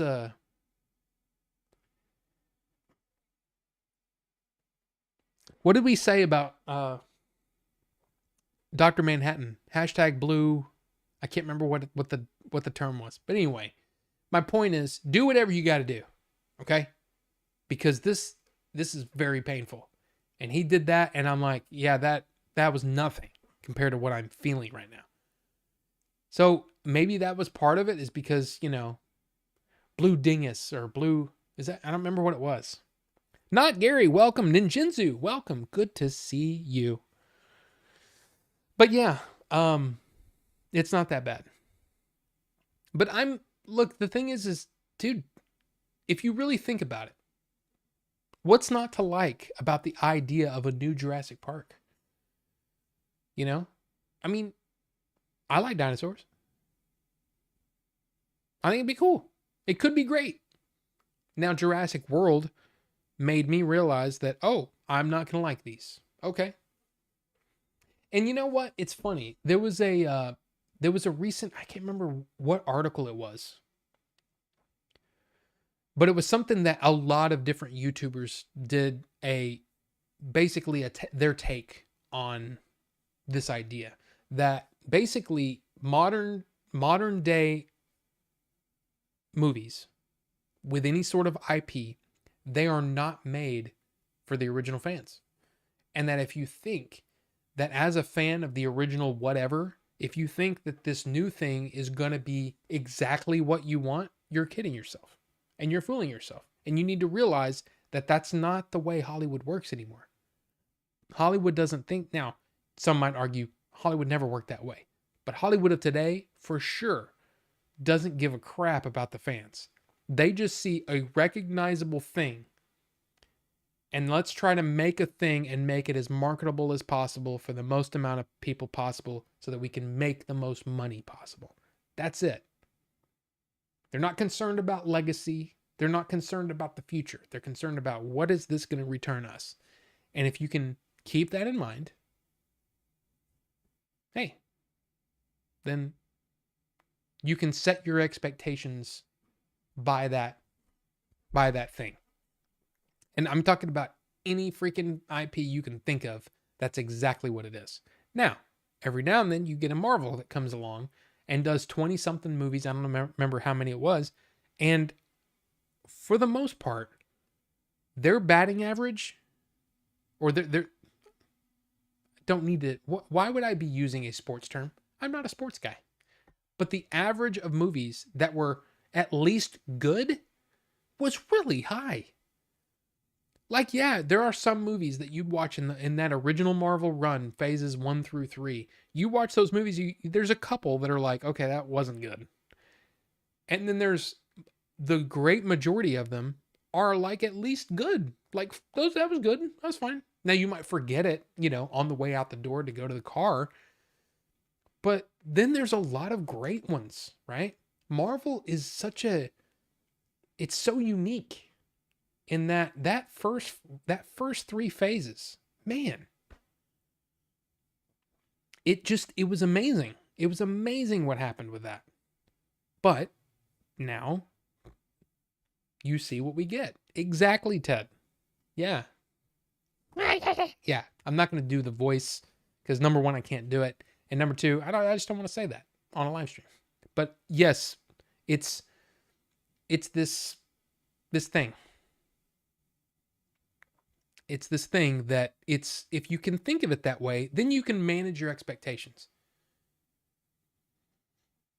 And I see it so many times on so many different, like in Reddit threads. I see it in other YouTube channels where people are asking questions and sending in super chats, and they're all like, so and so from so and so says, hey, I don't understand why they wouldn't just get somebody that loves the thing to make the thing that we all love. Well, it's very easy. There's not enough money in that. There's not enough money in pleasing fans. It's better to take a risk using this thing that is very recognizable and try to mold it into this product that you can sell to the most amount of people. That's it.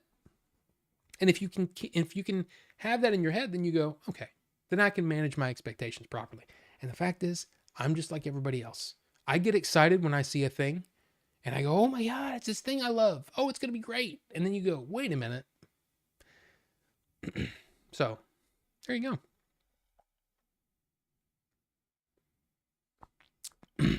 And in Jinzu, you did miss the beginning, but it's okay, man. I mean, you can check out the beginning if you want. Fallout Jurassic Park would be crazy. Get your cheeks checked. Well, it's more than your cheeks. I'm 38. Aren't I like 5 to 10 years younger than the crew? I turn 48 next month. So, and they're a couple of years younger. I'm not exactly sure how much younger, but I think Billy's like 2 years younger than me. And I think Jay's 3 years younger. And as far as Melvor and the rest of the guys, I don't know. I don't know how old they are. Hope it's been a fantastic night so far. Not Gary. I mean, I said hi, but it's been good. It's been fun. The next Star Wars movie will be something to behold. Well, the next one will be supposedly The Mandalorian and Grogu, right? I don't know, man. It's such a weird thing because Disney has basically said, okay, this whole idea of a Rey movie, we're still going to make it, but maybe we shouldn't come out the gate with that. Our triumphant return to theaters. So let's take this thing that everybody seems to like and let's put it in theaters. Okay, that's great. Except for the last however many years, you've been basically training people to expect that The Mandalorian and Grogu can be seen on Disney Plus. How many of them are going to want to venture out to the theater for something that they can get at home for the cost of their Disney Plus subscription? That's going to be the trick, and that's going to be the interesting puzzle that they've got to figure out. How do they make this movie to where it's something new?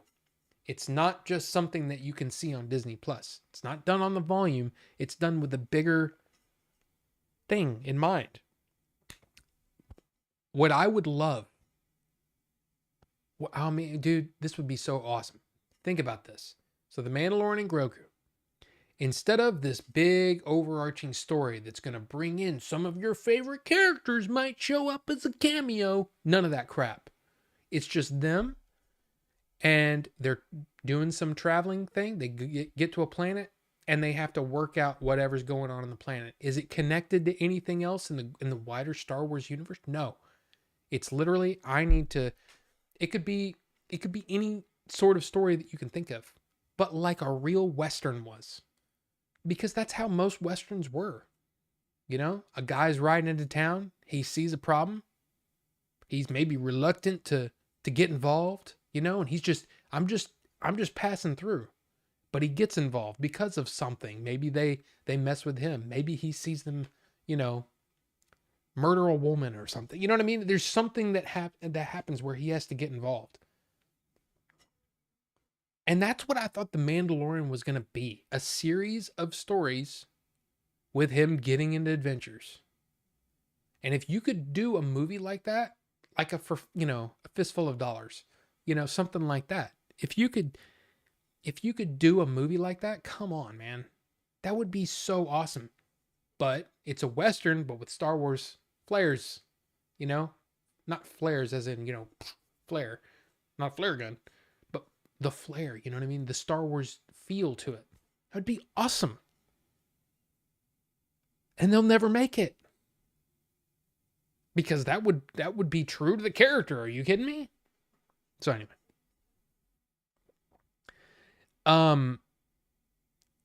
Ninjinzu, everyone should watch that South Park episode. In fact, I mean, look, I know there's a lot of people that don't like South Park for whatever reason. Man, they're really good. They're really talented. Their storytelling is great. And I love that episode. As much as my thing is, I can recognize when things are wrong and things don't feel right.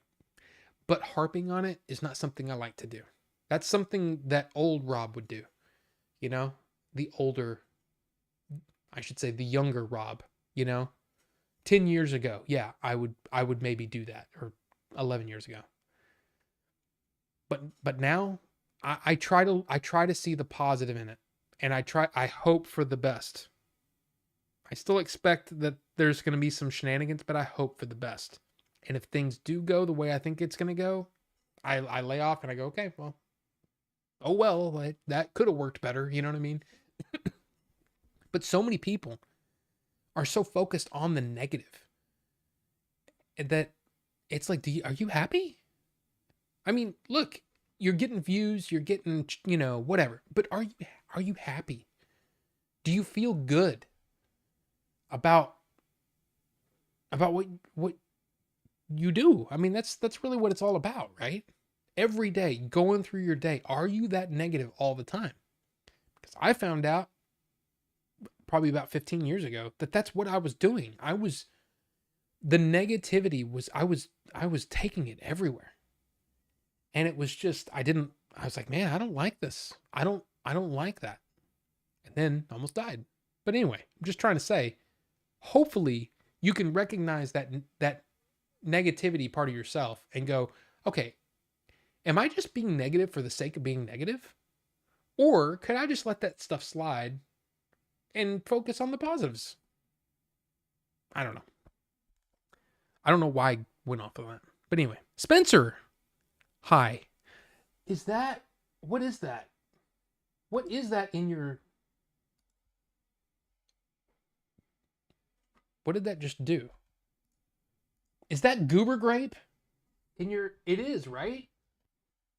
Is that goober grape in your thing? Can I let me see. Do this, maybe? Dude, yeah, it is. It's goober grape. Spencer, I got to say, if you're still here, hopefully you're still here, but holy crap, that's a deep cut right there. I don't remember goober grape being really that good, but I remember being obsessed with getting goober grape. I was like, dude, I love peanut butter and jelly sandwiches. I love grape jelly. Goober grape, I gotta have it. I gotta have it. And then I tried it, and I'm like, it's better. It's better when I can control the amount. It's too hard to control the amount. But that's awesome. I so wish they could make a legit good, campy Fantastic Four movie with a perfect cast. If done well. But again, if you can keep that in your mind, when they release the final cast for Fantastic Four, think from their perspective, how much money can we make on this thing if we cast this person, this person, this person, or this person? Okay, switch this person out with this person. How much money do you think we can make? That's the thought process. It's not who's the best actor. Sometimes it is. Sometimes it is. I shouldn't be that cynical to say it's always like that. But in most cases, it's who is the most marketable people that we can get in these roles. Do you think Star Wars was cast talking about that? No, he of course he didn't have the money to just get whoever he wanted. Maybe it would have been a different story. But the way that he did it is he cast people that worked well together. I don't know. It's so weird because even when you start to think, okay, you make a really successful movie, now it's time for a sequel. Just in that act of making a sequel, you have the real possibility that you're going to tarnish what came before. Not everybody's going to feel that way. Some people will go, okay, I didn't really like that movie, but I still like this movie. But how many people talk about The Matrix now? Reloaded, Revolutions, Revisionist, what was the last one? Resurrections? Yeah. The sequels basically tarnished the almost perfect way that people looked at the original Matrix. You know?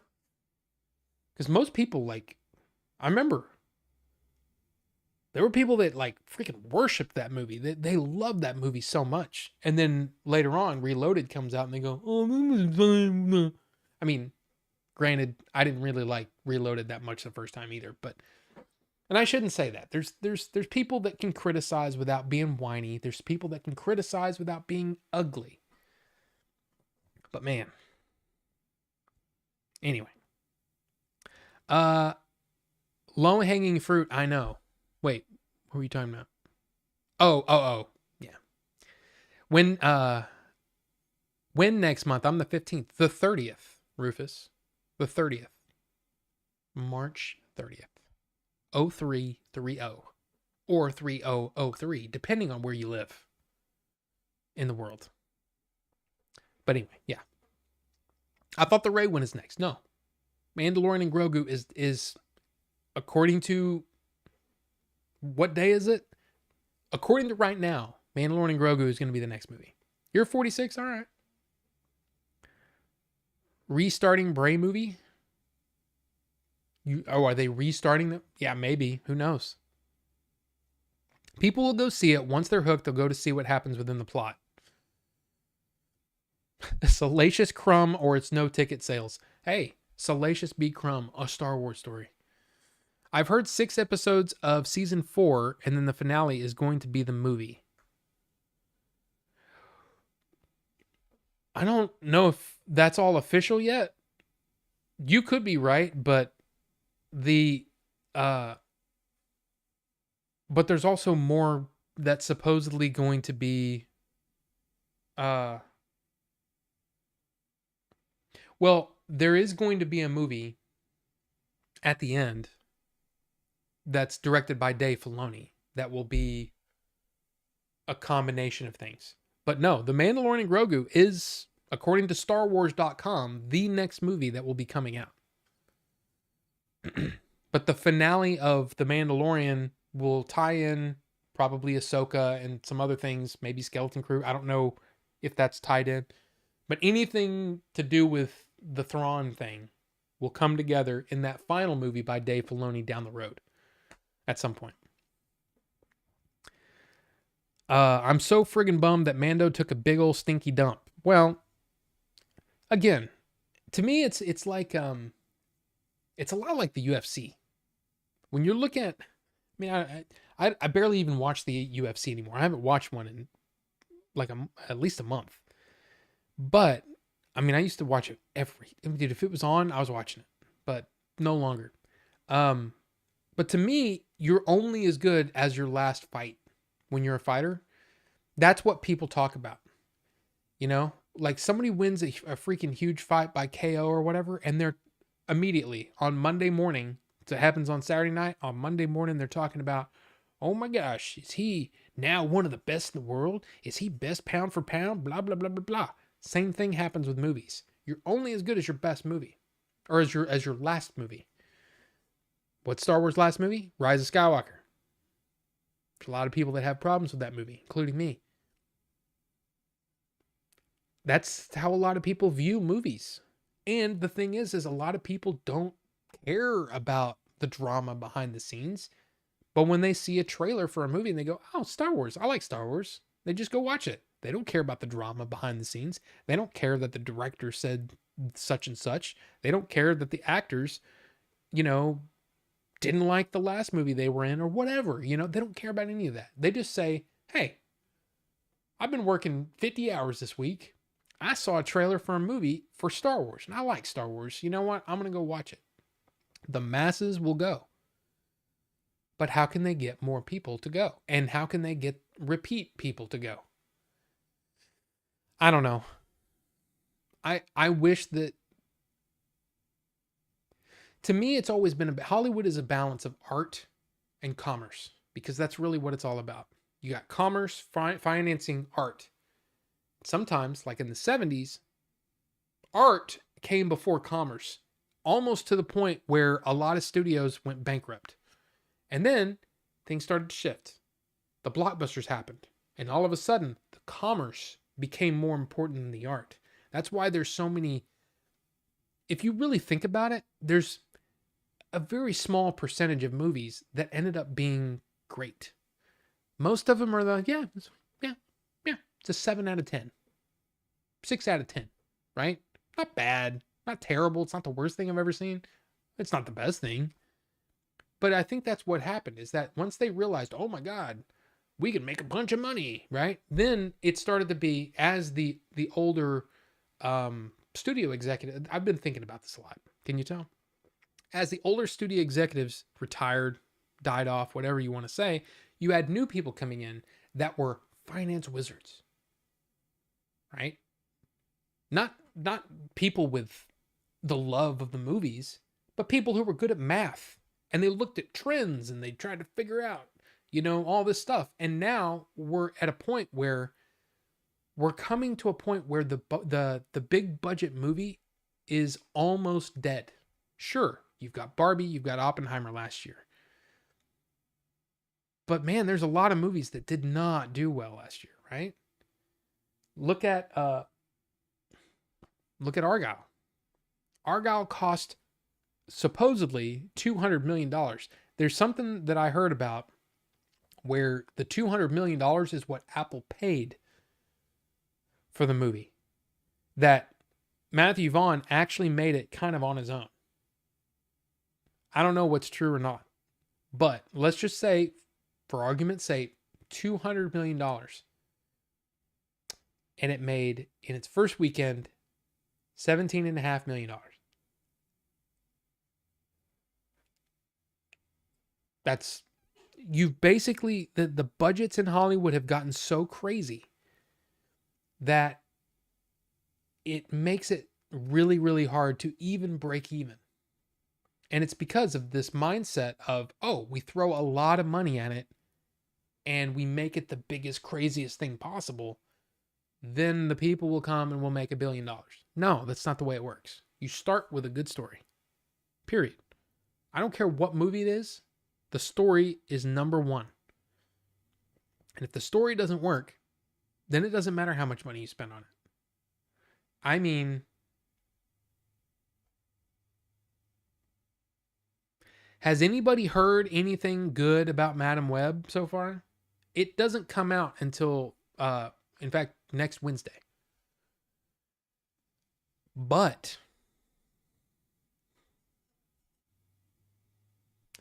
yeah, Sony isn't allowing anybody to talk about it until the day before. What does that mean? What has it always meant? It's always meant if you're not allowing reviewers to release the embargo on their reviews until the day before, usually that means the studio does not believe in this movie. So that's probably what's going to happen. This movie's going to tank. I don't know what the budget was, but what are you doing? What are you doing? Why? Why so much money on these movies? Why spend so much money? Like, Argyle doesn't look like a $200 million movie to me. I mean, I don't know. I haven't seen it, but a $200 million movie then the opening weekend made $17.5 million. That's crazy. I don't know. We need rebels. We need rebels in the studio system again. We need people who are willing to say, you know what? You say you need 100 million. I'm not giving you 100 million. I'm giving you 40. But I'm greenlighting it. Go. Make it. Do the thing.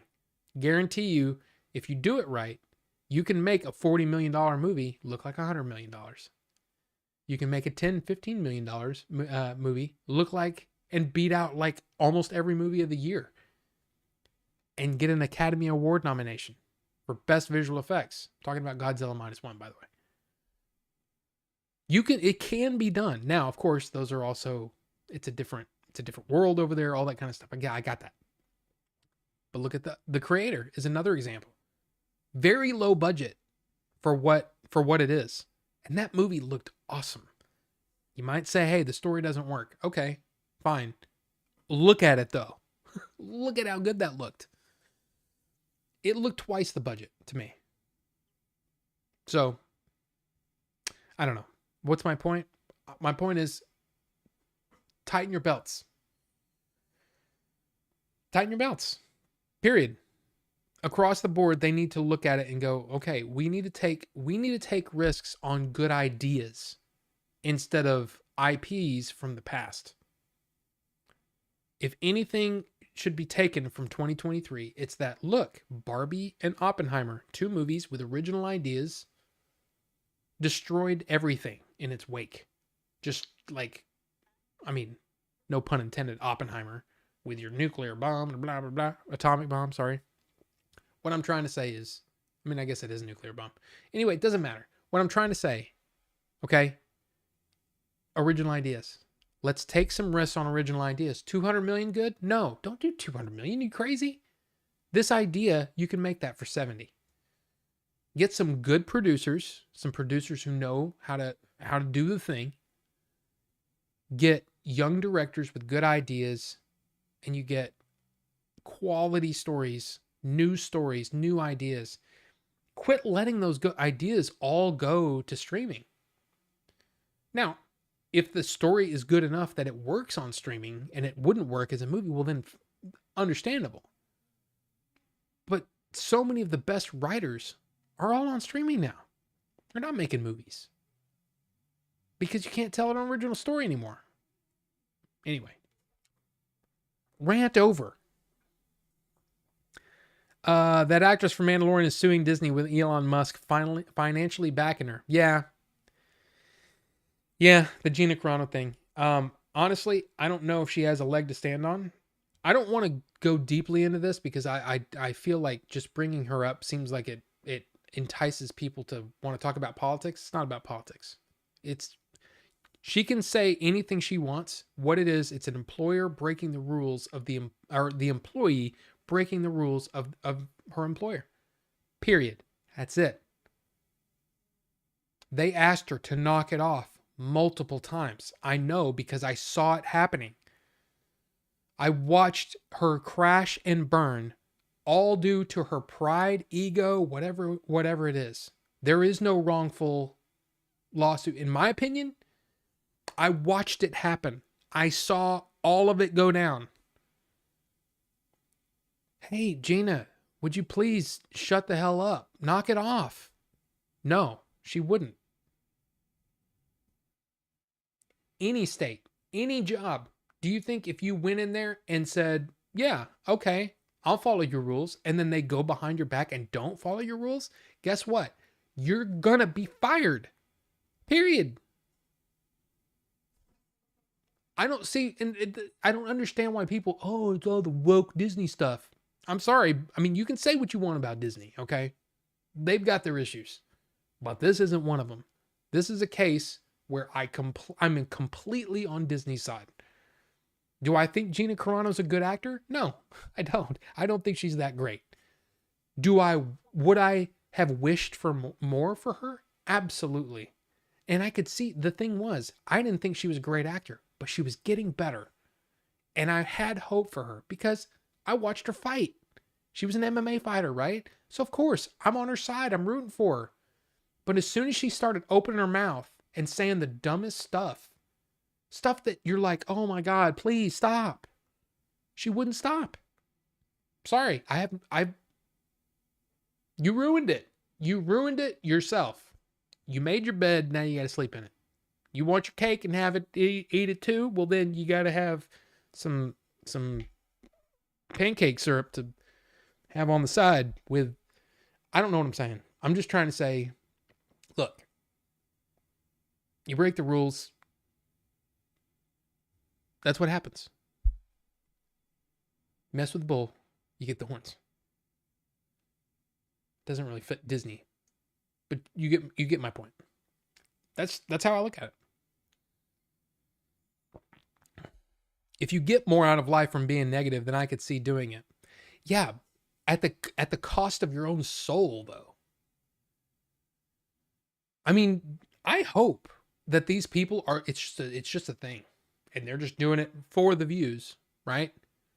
And they go outside and the sun's shining. They see rainbows and butterflies are flying past their head, and they're like, oh, "Life is great. I love it."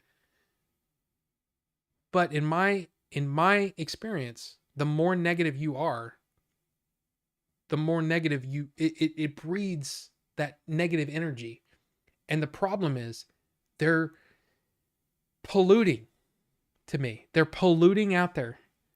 All this negative, they're spouting this negative crap. And it's not good for anybody. I just don't think it's good for anybody. There are a couple of videos where I went on a negative rant and I didn't feel like it wasn't necessarily untrue, but it still made me feel like I don't want to breed that kind of negativity, that kind of thinking. But that's just me. I believe that if you put out good things will happen.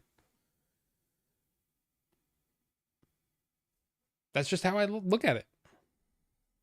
But anyway, while I ranted about Gina Carano, but I'm sorry. I think she's wrong.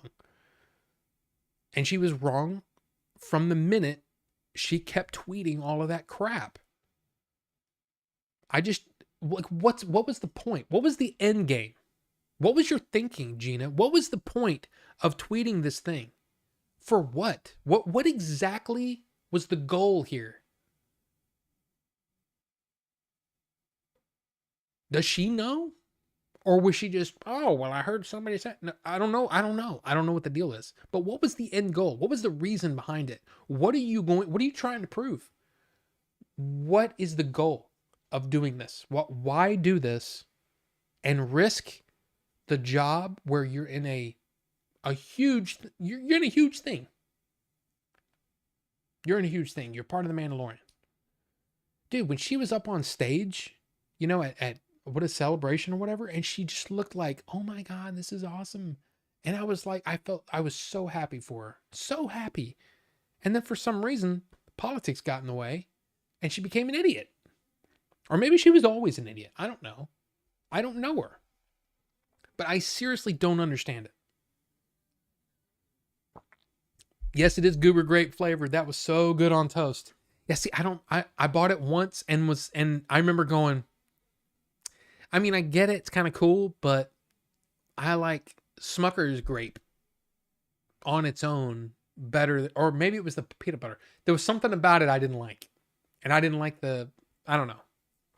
But anyway, freaking goober grape. That's some old shit. Carbonite, welcome. Sorry, I'm way behind again because I went on a rant. Because that's what I do. Cynicism is a shield that eats your soul like soup. That's what my bathroom attendants say. Smart man. Caught up on True Detective yet? No, I'm not. I will say that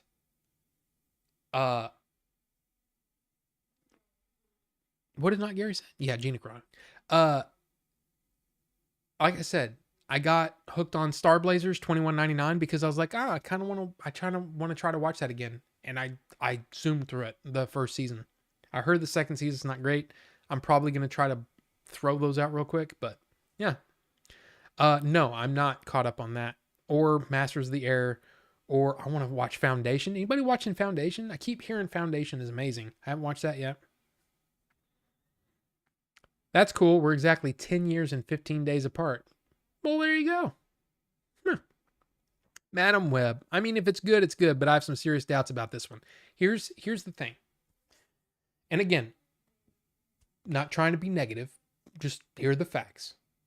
They've put out one trailer. Did you see the trailer? Because I thought this is some of the worst delivery I've ever heard.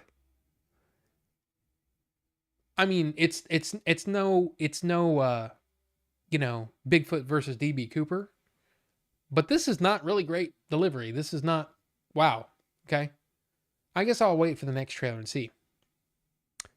We're a week away from release.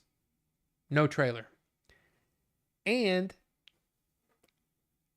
Sony comes out and says, hey, all those people that are getting to watch it early, you can't put out your review until the day before it comes out. And when you see that, that has meant for the last 40 years, well, I'd say 30, the last 30 years that I've been paying attention to movies and the movie business, what that means is, hey, we're the studio, we're putting this out, but we don't believe in it. And we don't want any reviewers to basically spill the beans that this movie is a piece of crap. So you can't put out your review until the day before. Now, have there been cases where, we want to preserve the secrets or whatever? Sure. Yeah, that's happened, but it's rare. It's much more likely that this movie is kind of a turd and they don't want anybody knowing before they, pre-order their tickets. You know what? In fact, let's do a thing. Let's do you want to do a thing? I want to do a thing. Let's do a thing. Madam Web, let's pull it up. I'm just going to choose my local theater, the theater that's pretty close to me. Now let's choose a prime time spot, 7 p.m. So this comes out next Wednesday, right? 7 p.m., Valentine's Day. No early showings on 13th, by the way.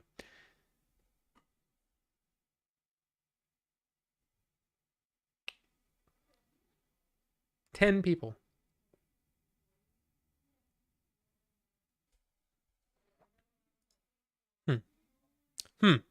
Let's go to, let's see. Like the EVX. Okay, EVX is the big, I think. Is that what that is? Large curved screens with, oh yeah, dude, the EVX screens at this place, dude, it's awesome. All right, let's just choose the 6 o'clock. Let's see how many seats are available for 6 o'clock. Just recliner seats, that's fine. By the way, those 2 rows of X's, that's a different style seat. So here we've got 10 people. 10 people have purchased tickets. Oh, I'm sorry, 11. I didn't see the one next to the handicapped. So you go, okay, well, what are these premium pods? Well, the premium pods are like a different style seat. It's more expensive, more luxurious.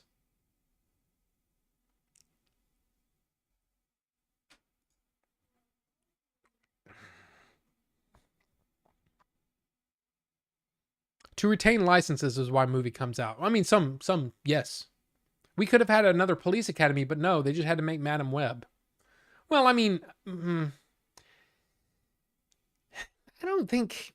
Wow, I'm way behind. I don't think that's the way that it works in Hollywood, because I guarantee you, if you look at how many movies Sony releases, Madam Web is a drop in the bucket compared to how many movies they release. But Godzilla -1 embarrassed lots of Hollywood movies. Yeah, Bobcat Goldthwait. As long as he's in it, I'll check out some new Police Academy. But he wasn't in. He was in like 2, 3, and 4, right? And then he's not in the rest of them. I don't think I've ever seen past. Wait a minute. Okay. Back in Training. That's 2, right? 3 is Citizens on Patrol. And Police Academy, I don't remember. I don't know if I've even seen 4. Because aren't there like 7 of them? Yeah, I don't know. And Ito Ramos. Good to see you. You're here for the owl stream? The superb owl? Well, we haven't even talked about that yet. I mean, kind of. A little bit. My niece is a teacher and would get fired for saying way less. There you go, Carbonite. Yes. You mess with a mouse, you get the ears. There you go. Wow, that was a long time ago. I'm sorry. Anti-fans? I don't know. I think it's just, there's so many people. What's eating goober grape? I did see the trailer. It was generic lady runs around and looks surprised when she sees things. Not sure what to take away from that. And that's the thing. I'm a fan of movies, period. I'm a fan of good movies. And having made a very inexpensive movie, I got the bug. I love it. And I think it's one of the most amazing things that I've ever done, period. And I know how hard it is to make them. So I get no joy from spreading a little bit of truth salt. Truth pepper? Is that better? Truth pepper? I'm going to spread a little, I'm going to sprinkle a little truth pepper on you. I don't think Madam Web is going to do well. And I don't think there was a whole lot of passion just from what I saw. And again, I could be completely wrong. Oh, Back in Training is 4? What's 2 then? Police Academy 2. Oh, the next assignment. Isn't that what it was called? Something like that? I think it's something assignment, then Citizens on Patrol, then Back in Training. First assignment. There you go. Thank you. But just from what I can see and all the writing on the wall, the truth pepper says, I don't know why I'm doing this because it looks like something else. Like I'm kind of backwards. Let's just stop doing that. Yeah, cue the Blue Oyster Bar. Exactly. Yes, exactly. Parabellum, Chapter 3. Pretty sure it was Citizens on Patrol with David Spade, right?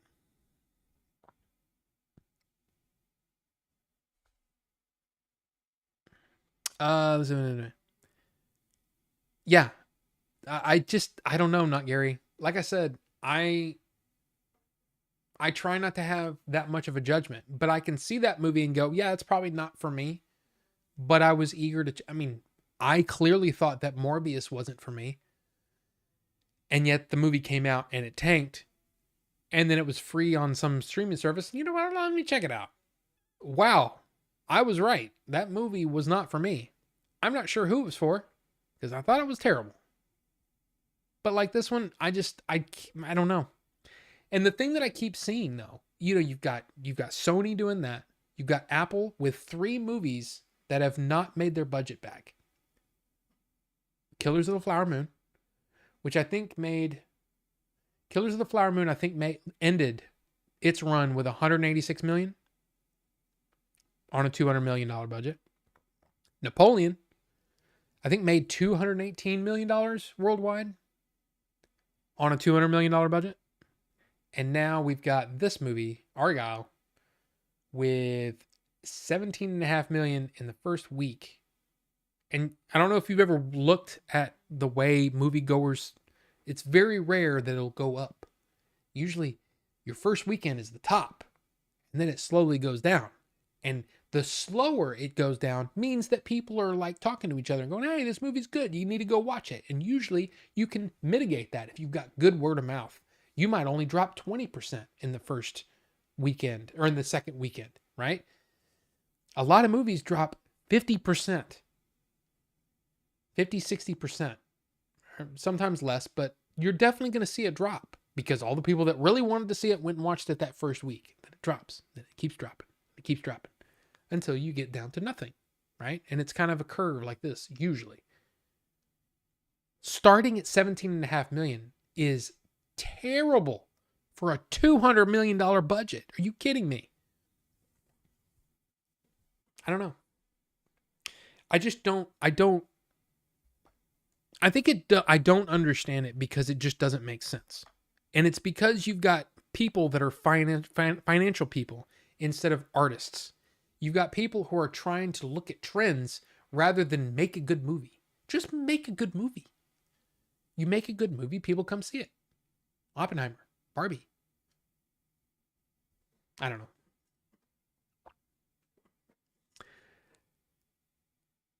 Well, see, Ricky, here's the thing. It was kind of funny.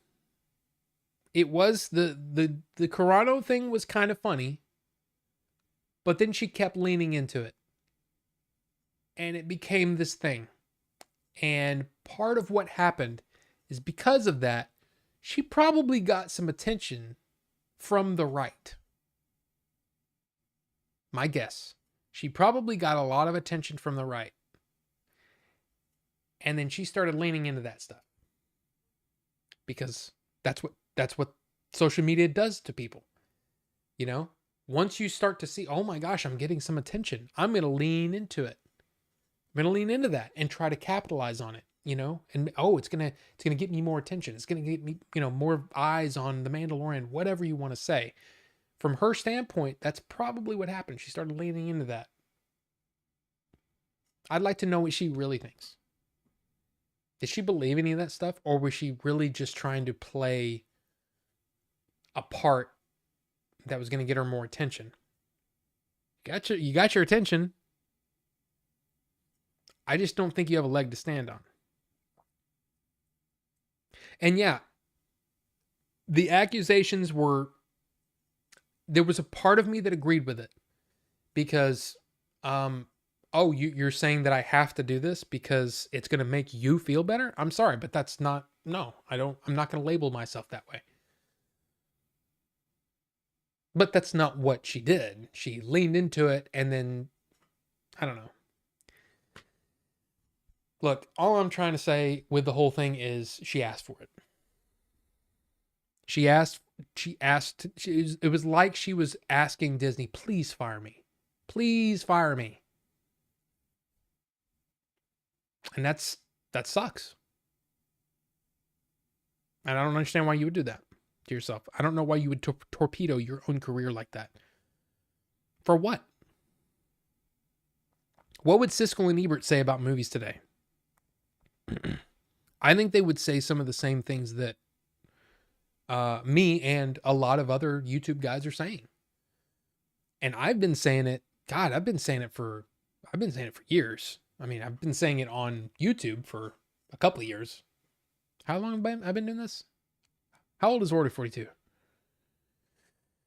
2020, right? March, April 2020. But I've been saying it for a long time. Oh my God, has it been that long? We've already been doing this 4 years. Wow.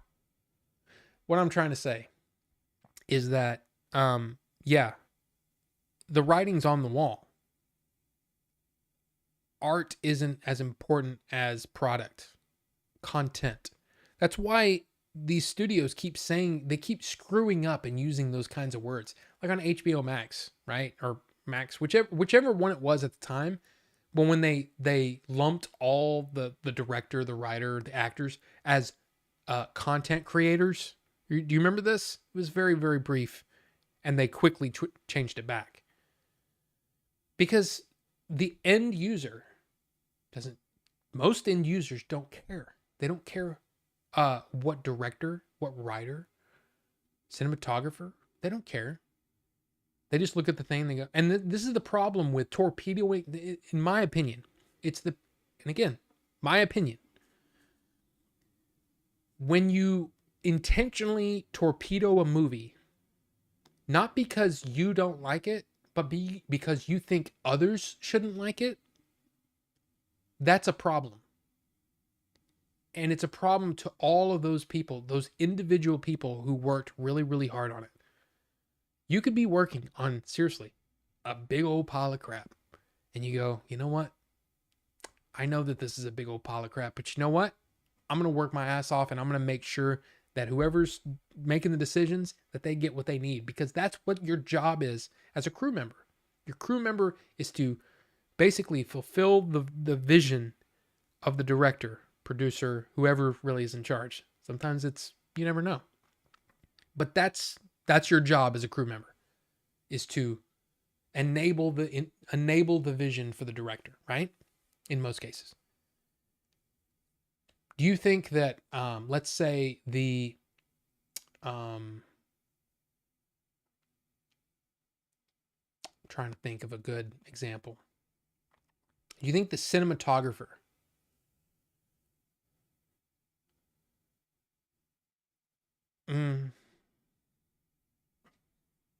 trying to think of a good example. But it's basically what I'm talking about is, I think you know what I'm talking about. People have torpedoed, and there's many examples of this.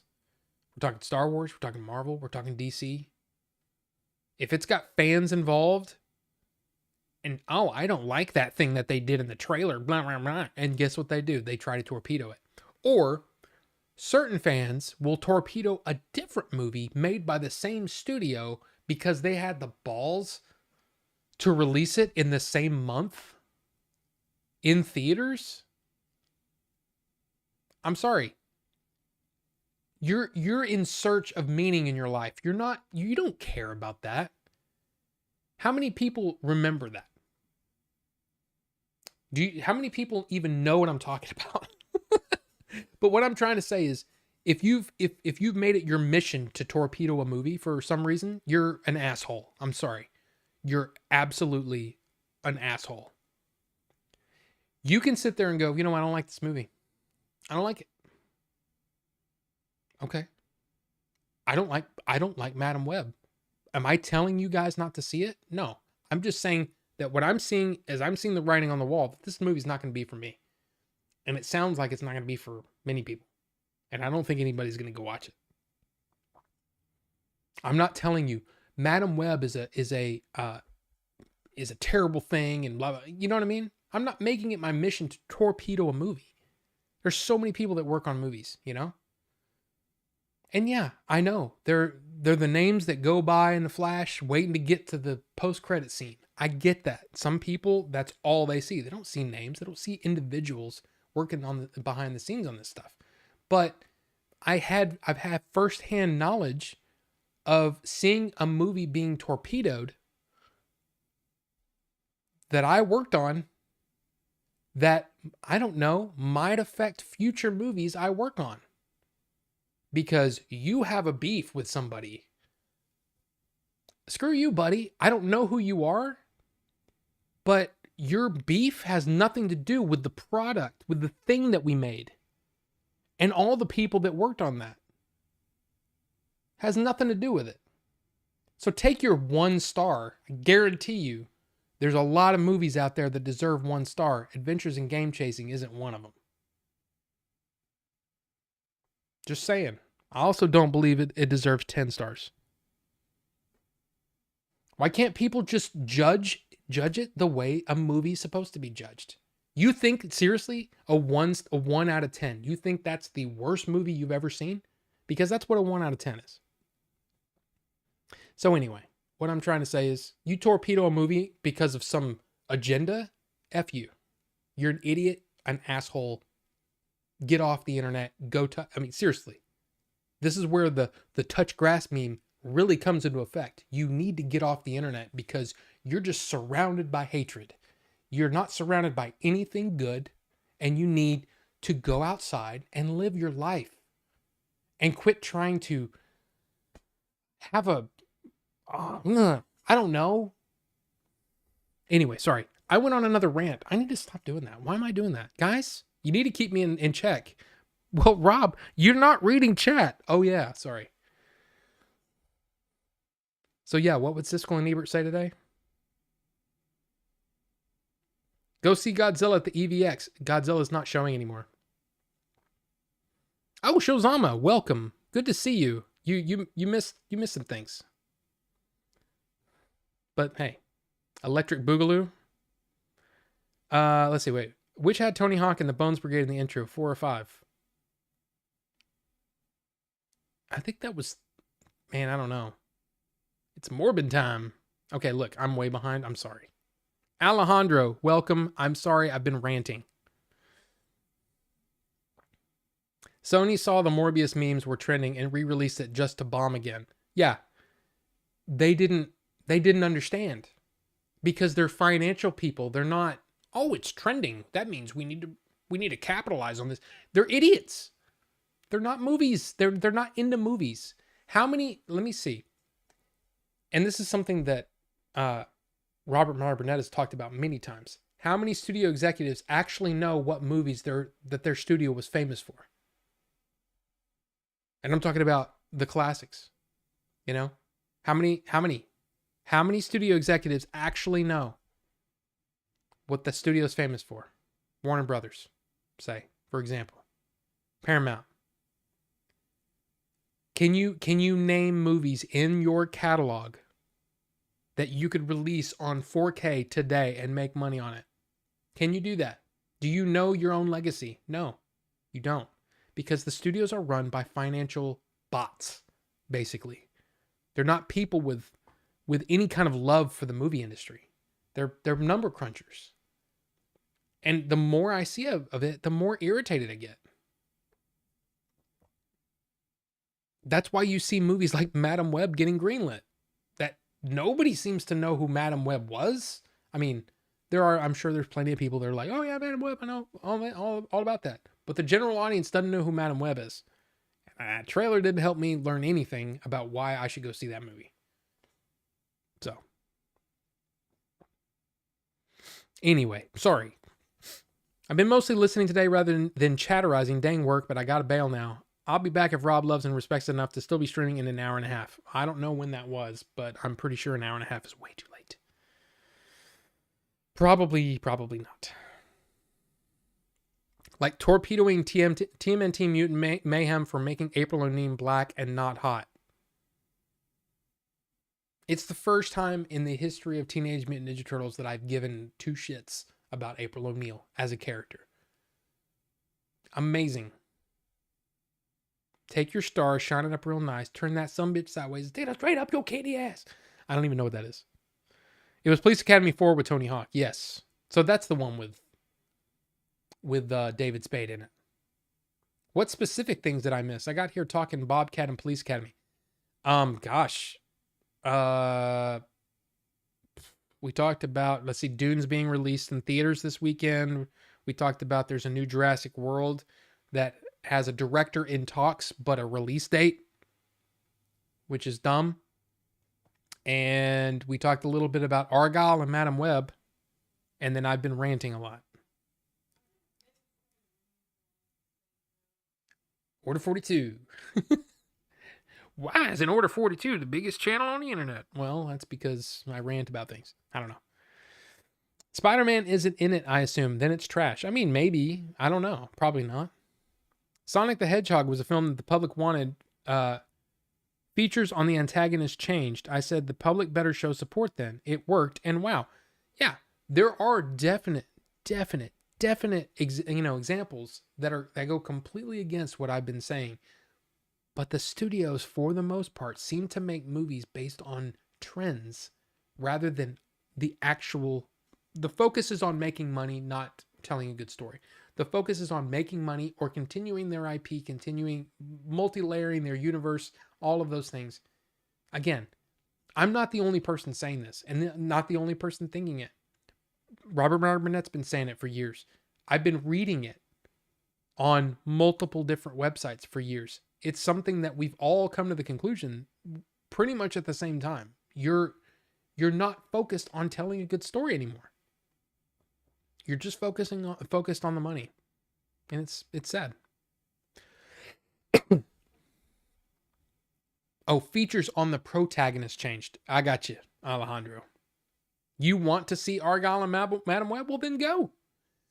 I'm just saying, just from what we've been talking about, Madam Web is a situation where the own studio doesn't seem to be focused on making it profitable. Number one, by greenlighting it. Number two, by not having any confidence in the movie. So you're only releasing reviews, the embargo on reviews the day before. In history, for the most part, that means, hi, we're Sony and we don't believe in the movie that we're releasing this weekend. That's why we haven't spent any money on trailers. Marketing is barely anybody knows that this movie is coming out. It's a thing. Argyle is a completely different story. I mean, Phil was here earlier. I think he probably went to bed. Phil said that he saw it and he said the best thing about it was Sam Rockwell. And I've heard way worse things than that. I heard, oh man, the CG is horrendous. This is bad. This is bad. Yeah, Sam Rockwell was pretty good, but for the most part, the movie is just like, what did, let's see, John Campea, he said the first act was like Kingsman 1. And the second and third acts were like Kingsman 2. Here's the thing. I haven't seen Kingsman 2. I've only seen the first one. But I'm like, oh, that sounds interesting. But yeah, apparently Kingsman 2 was like really bad. So.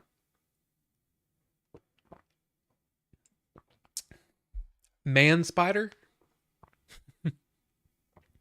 Like when Tobey Maguire popped in the last Spider-Man, I flipped my lid, a nod to the public's first three. Yeah. But see, I mean, they should have kept it better, like locked down, because I mean, a lot of that stuff was leaked early, but it was still a big deal, right? It was a big deal when No Way Home came out, and I really liked that movie. But man, and see what's next. They're saying that they want another movie with the three of them together again, and it's like, yeah, but you basically just reset Tom Holland's Spider-Man. Excuse me. No Iron Man Spider-Man suit.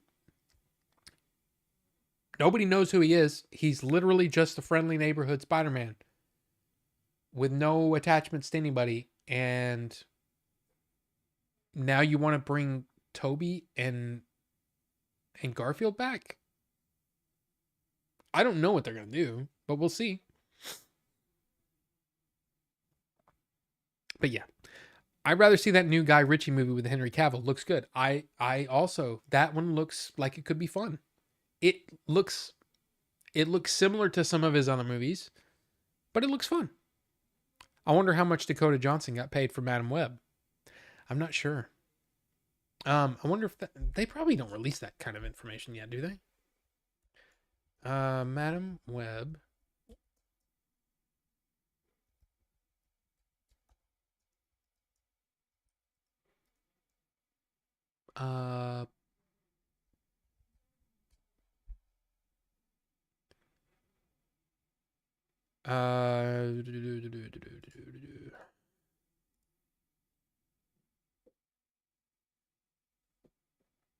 Madam, okay. So here's the thing.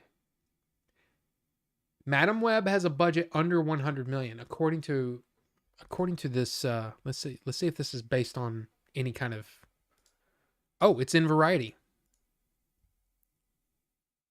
Sony leans into standalone stories with Madam Web and Kraven the Hunter. This was as of just a few days ago.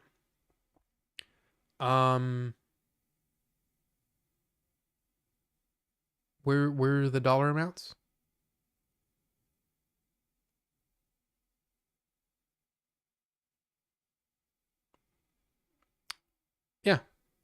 Madam Web cost less than $100 million to produce. That's actually, I didn't know that. That's actually really, really good news. Because $100 million is easier to make than $200 million. But again, I've seen one trailer. Has anybody seen, I mean, you guys are out in the world. I haven't once seen a poster, the side of a bus, something on a billboard. I haven't seen anything about Madam Web other than that first trailer. Which means that the production budget was less than 100 million. Promotion budget has got to be very low because they're not promoting the thing. Kraven is at 130 million and Venom 3 is around, well, a slight uptick from 110. So it's probably not a huge budget either. That's smart. That's really smart. I mean, from a studio standpoint, it makes more sense to try to make it for less. But again, I don't know. We'll see what happens. Kingsman 2 wasn't bad at all. Okay. See, but there's a lot of people that like hate Kingsman 2. So Disney should get Matthew Vaughn to helm the X-Men movies. First Class was so good.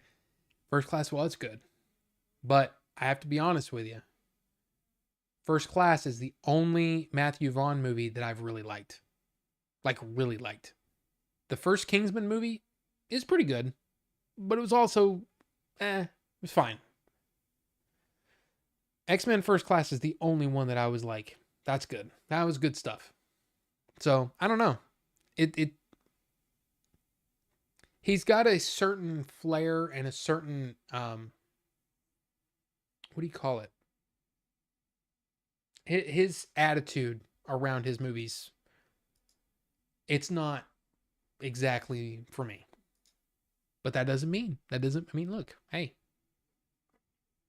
we'll see.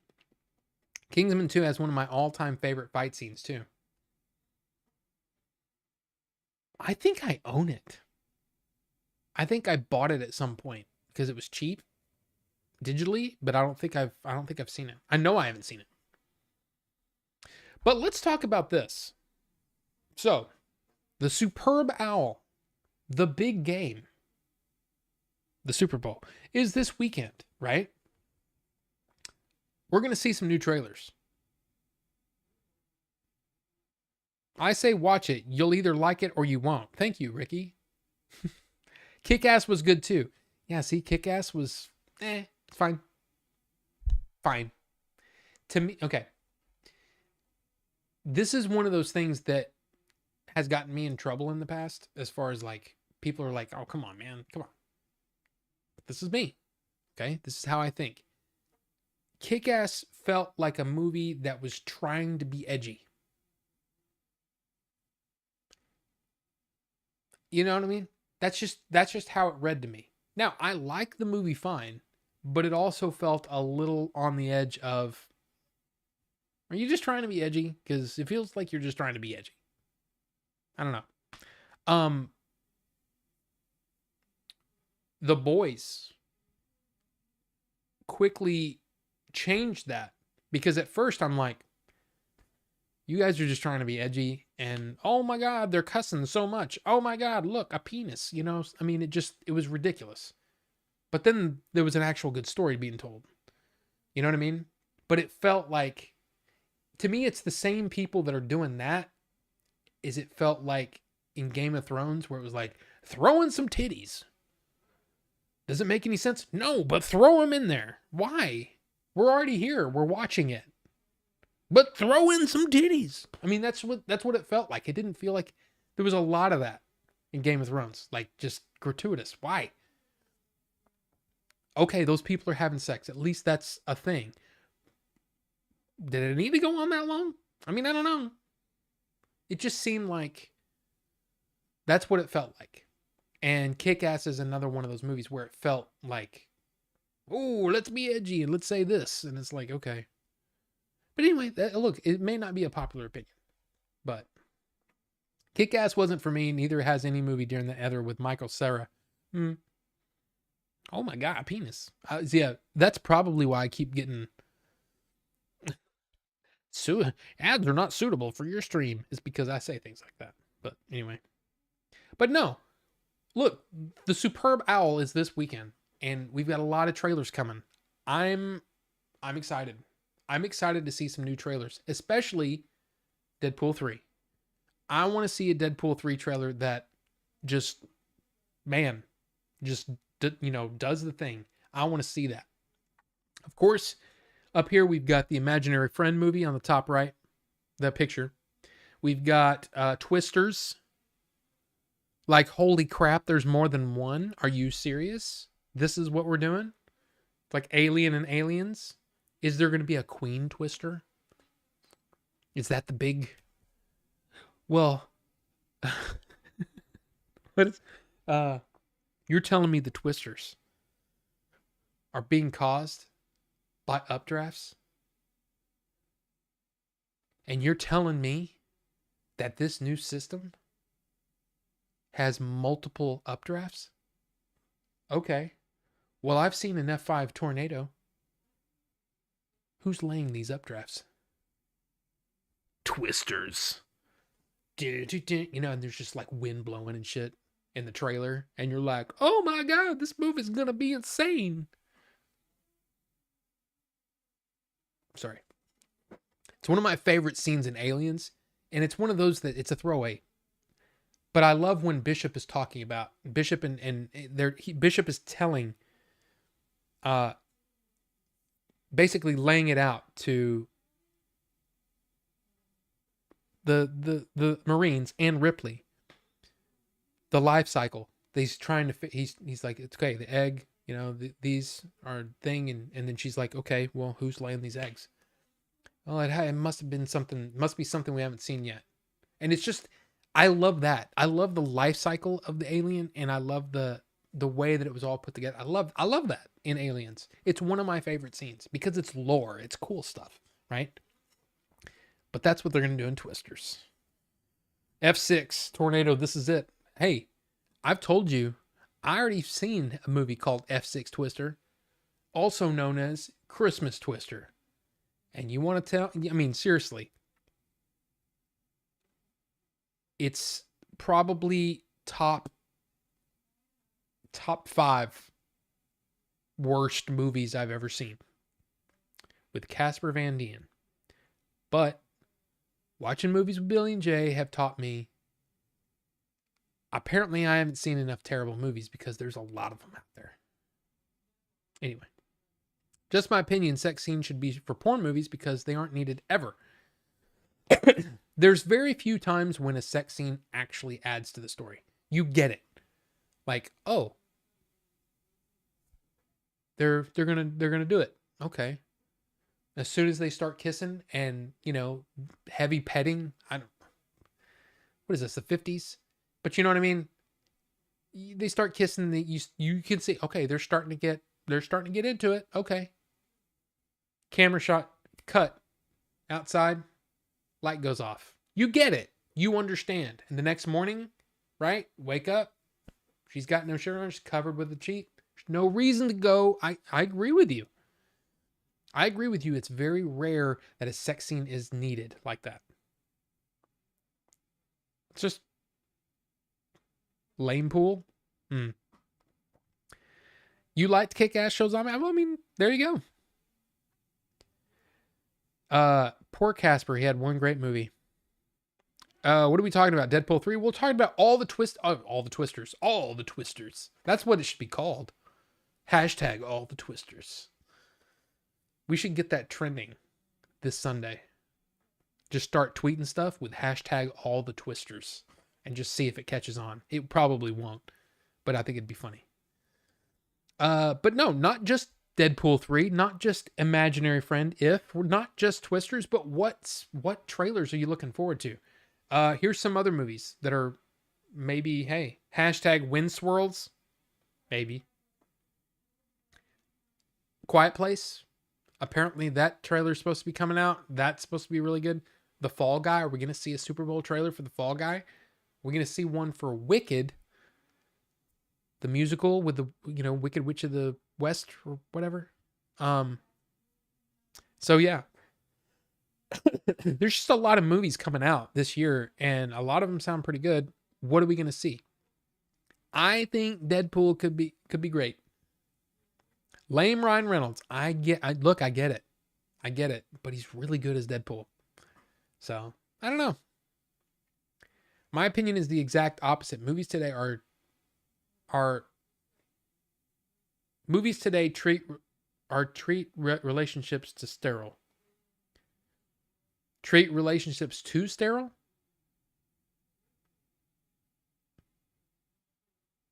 I just don't think that the Game of Thrones method is needed.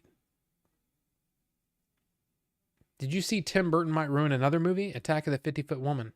Probably going to star Helena Bonham Carter and Johnny Depp. I don't know. But I mean, like, are any of you guys excited for any of those movies I listed? So Deadpool 3, Twisters, Fall Guy, Quiet Place, Wicked. Let's see what else we got. Bob Marley, One Love is coming out. They probably won't get a Super Bowl trailer, though. Because you got to think. That's another thing. You have to think. Super Bowl trailers are expensive. Expensive. So it's got to be a big movie, right? A Quiet Place Day 1. Inside Out 2. Deadpool 3. Kingdom of the Planet of the Apes. Kung Fu Panda 4. Of course, they probably won't... They won't do a Dune Part 2. Maybe not. I don't know. That Monkey Man, which looks great. The Fall Guy looks good. Despicable Me 4, I've never been a big fan of. Wicked Part 1. Ghostbusters. Bad Boys 4. Yeah. Oh, this says Warner Brothers will not be airing movie trailer spots despite having Dune Part 2 on March 1st. Overall, Warner skipped Super Bowl spots. Last year was an anomaly when it dropped the first trailer, DC's The Flash. Okay. So anyway, yeah. There's some big movies coming out, and the Super Bowl is kind of fun just because of that, at least for me. So you want to see the first 3? Okay. I'm interested to see what they're going to do with Twisters. Because look, does anybody really like Twister? In the chat, does anybody actually really like? Man, Twister is a great movie. Because I'm just gonna say this: if you love it, great. Twister's not a great movie. It's kind of dumb, but it's got really good actors, like really likable actors, a killer soundtrack, and it was fun. It's a fun movie. It's like to me, it's the most fun dumb crap that I've seen like almost ever. Like I went to see it like 3 times in the theaters because my friends couldn't get enough of it. And I was like, this movie's dumb. It's so dumb. Really? Okay. I don't know how much you know about weather, but I've seen pictures of records, like vinyl records, halfway into a telephone pole. And you're telling me this hubcap is just going to bounce right off that guy's head? No. He would have been like Shunk, what's his face in Hannibal? Just brain. Blood would be terrible. It would be awful. Oh, I'm just going to hold on to this thing while I'm being sucked up into a tornado. You're talking about hundreds of miles an hour. Your arms would get ripped off. I don't know. It's just dumb. But yes, there you go. Carbonite. It's a good kind of dumb. It's ridiculous. But I found a lot to like about it. I love the soundtrack. I think it's great. It's one of Philip Seymour Hoffman's first movies. Bill Paxton, he gave me amazing lines over his career, but 2 of my favorites, "You stole my design, you son of a bitch," and Jonas, son of a bitch. And then there's "We got cows," and I mean, dude, there's so many great things about that movie, but it's dumb as shit. It's so dumb. So yeah, I'm pumped for Twisters. Fall Guy. It's just because I like Ryan Gosling when it comes down to it. Movies aren't real, Rob. Leon, how's it going? Oscar, how are you doing? Good to see you. Leon, isn't this past your bedtime? Let me see. We need more disaster movies. Been lacking since the 70s. I mean, we've had plenty. 2012, Day After Tomorrow, Moonfall. There's been a lot of them. A lot of them are, but what was the San Andreas with The Rock? I don't know. Were there any movies that you didn't see in the theaters but wish you did?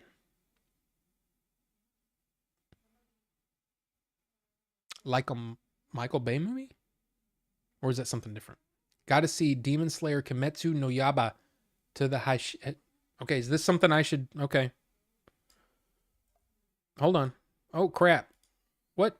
Stop. Can I copy?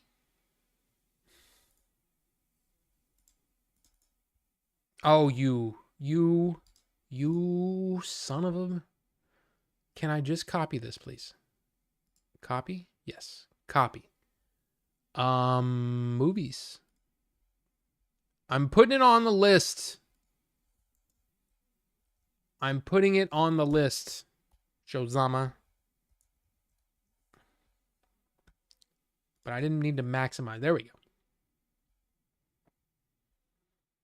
I'm excited for Deadpool 3. Hot take. I think Ryan Reynolds is great. He's funny and by all accounts seems like a solid dude. I also think Ryan Reynolds is funny in the right role. I like it when he gets to stretch his acting a little bit and not just be Ryan Reynolds in this situation. But then again, a lot of big stars, that's what ends up happening. Denzel Washington is usually, well, in a lot of cases, is, hi, I'm Denzel Washington. Now this happens. You know, to me. And I've got to deal with it as Denzel Washington. I like it when they can do some things, you know? I'm a sucker for Bill Paxton. I watched that entire Big Love show just because he's in it. Was it good? I never watched it because I was like, what, a story about, is it Mormons, right? I don't know anything about that. So I was like, it's probably not for me. I just woke up, watched Tombstone. That's a fun movie. I watched that recently too. I want to see Fall Guy movie since I love the TV series. Yeah, me too. But I mean, the movie looks different, so I don't know. The Day Before, The Day After Tomorrow. Perfect Storm, Poseidon, San Andreas, Heat Wave, Storm Cell, Polar Storm, Dark Storm, Earthquake, Earth Storm, Solar Attack, 2012, Supernova. Yeah, see, a lot of those are not the A-list kind of movies, though. You know what I mean? I don't remember. Was Knowing a disaster movie? That was something about premonitions and things, but I don't remember exactly. Denzel in Fallen was good. That was a good movie. Very good movie. Didn't know anything about Land of Lad, but has Russell Crowe. We'll see anything he is in, plus has Liam Hemsworth and guns. Land of Lad. Land of Bad. Okay. What is the Land of... Hello, welcome to the Land of Bad.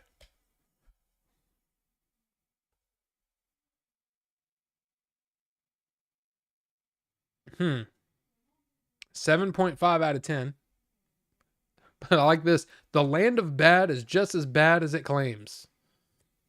Okay. It's a 6.4 out of 10 on IMDb, but you can't really, you know.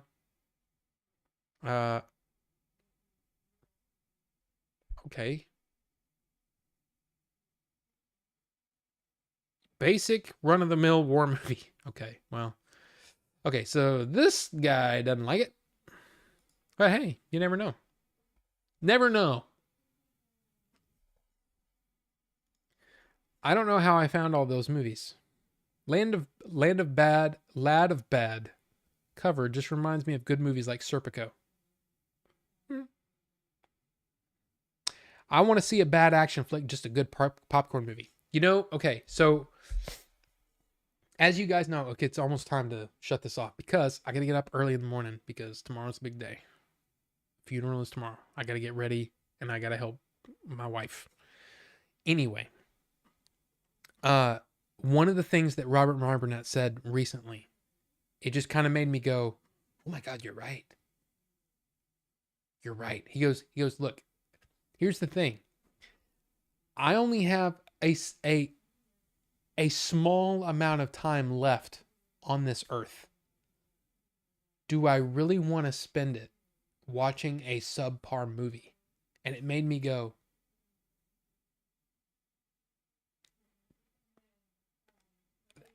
that's a good point. There are so many great movies that I have never seen. So it was just, I don't know, it was just one of those things that kind of, just for a second, I mean, I don't know how old he is. He's probably like 10 years older than me. I don't know how old he is. But it was one of those things where it made me go, that is a thought.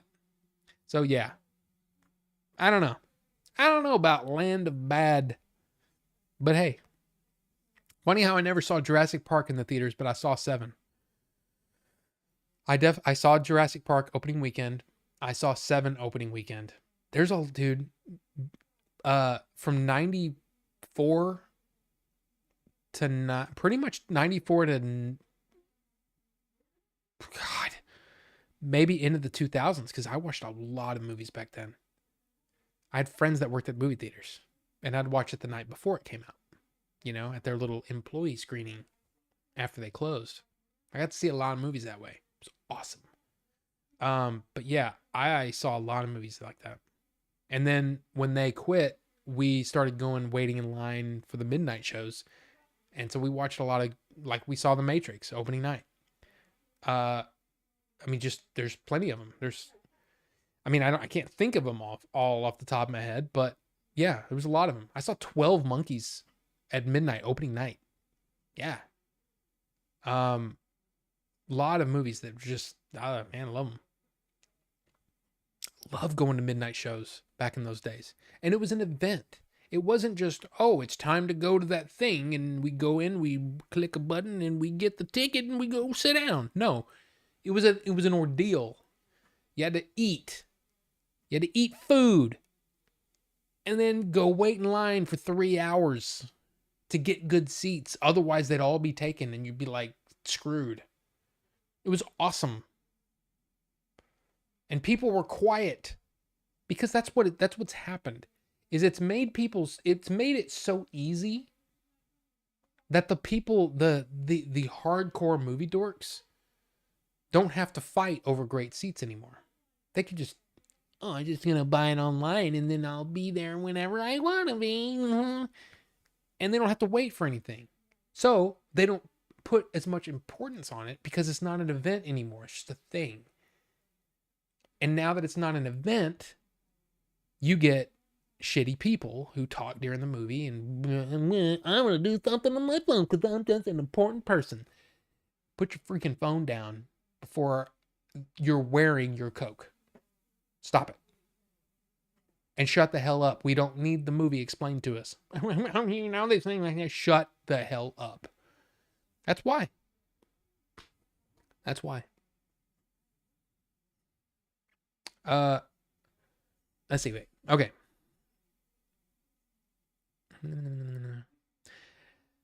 I paid $2,400 in rent today, $200 child support the other day. I get to lay my head stress free with like $200 to eat till Tuesday. Was mega stressed. Life is rad. Hey, there you go. Hey, Tenet is getting a reissue on February 23rd. You should see it in the theater. You know what, Shozama? You should not tell me what to do. I'm just kidding. I want to. That's another movie that April still hadn't seen. Yeah. She still hadn't watched it. I would love to see it in the theater. I would love to see it in a big freaking IMAX theater. Because I didn't see Dune that way. And that's what I'm doing. Leon. Yeah, that's right. I'm paying to go watch Dune in the theater this Sunday. On the big screen. It's going to be awesome.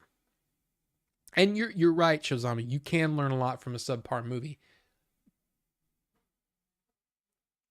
But I think of all the movies that I've seen, I've learned a lot more from what to do versus what not to do. Learned a lot. But I don't know if I need to see any more crap movies. Like, I don't want to see Bigfoot versus DB Cooper ever again. I learned everything. I got it. I got it in the first 15 minutes. When the first dude walked up the stairs, took off all his clothes and looked in the mirror holding the gun. No, screw that. You still have your old ticket stubs? I always collected mine. I always tossed them. I do have old tickets from concerts. Some I have in a box in my closet, and some I have right there.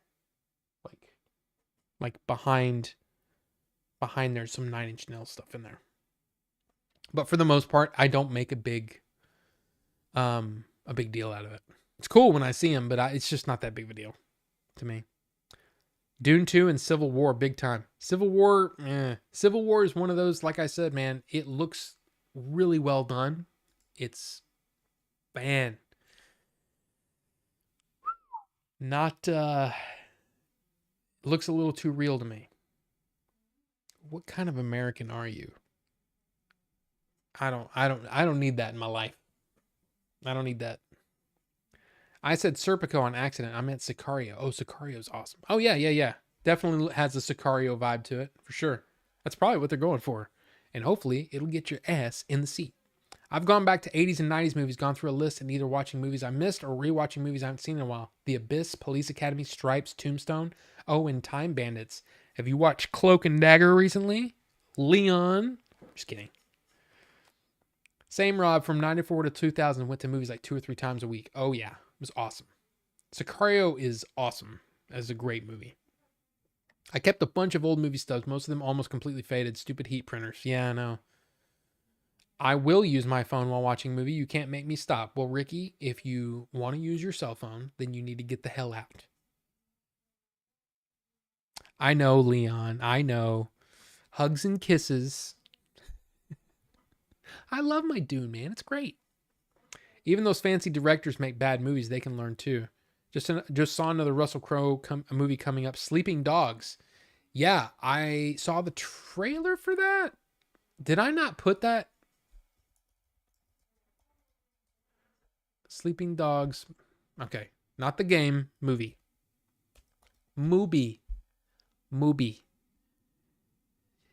Yeah. It looks like it could be good, but it also looks, man, that one could go either way. I don't know. Civil War looks intense. What the hell had to happen to get Texas and California to team up, right? Leon and I can go with you to watch Dune, and we can both be on our phones during it. I'm glad you won't have time to get here by Sunday. Ricky and Leon. Just kidding. But look, it's after 10. I mean, it's just after 10. But, yeah. So, again, tomorrow is the funeral. So, we may be actually getting back to normal after this. So, I'm really looking forward to things calming down. And I apologize that the channel hasn't been exactly prolific when it comes to putting videos out. But that's just hey. That's it. My sympathies, Wraith. I appreciate that. It has been a month, though. That's the thing. The drama that we've had to go through has just been like, it's crazy. So I appreciate every single one of you coming in here and just chatting. Even if you're just sitting there watching and you're not chatting, I appreciate you too. Yeah. So hopefully, like I said, things will start to get back to normal. I've got shorts queued up for the next 2 days, and I got to work on that script, man. Yeah. So that's probably my number one priority, and then maybe Steam Deck. I don't know. I'm just saying, maybe. I was thinking Ken Burns Civil War. I jumped in late and rewatched a bunch of PBS. I haven't seen that, but I've heard it's amazing. I've never watched it though. Ken Burns is kind of like shockingly good. But yes. Yes. No, we're talking about the new Civil War movie, A24 movie that looks a little too real for my thing. I'm not bitching about movies I'm not going to watch anymore. I'm just not going to watch them. Avatar 2, Dune 2, Gladiator 2, etc. Hey, Leon, it's probably a good way to do it. Just hey, don't want not for me. Hopefully the air gets let out for you soon, Rob. Hey, thank you, Bonobo Juice. Thank you so much. Means a lot, man. Do Billy and Jay have a timeline on the script being done? We're getting close. But we need to get through this draft because the third draft is radically different than the second draft. It's got an entirely, I shouldn't say that. It's not an entirely new third act, but it's definitely, there's a lot of changes. So we want to also bring our producer, Scott, in so he can weigh in on what he thinks. And then, yeah, we'll go from there. So yeah, there you go. So no, not really a specific timeline, but I want to get this done. I want to get this done as soon as possible so that we can start thinking about financing. And we've got some ideas other than crowdsourcing, you know, but would love to read some of it if possible. Wraith, when the time is right. Yes. And I would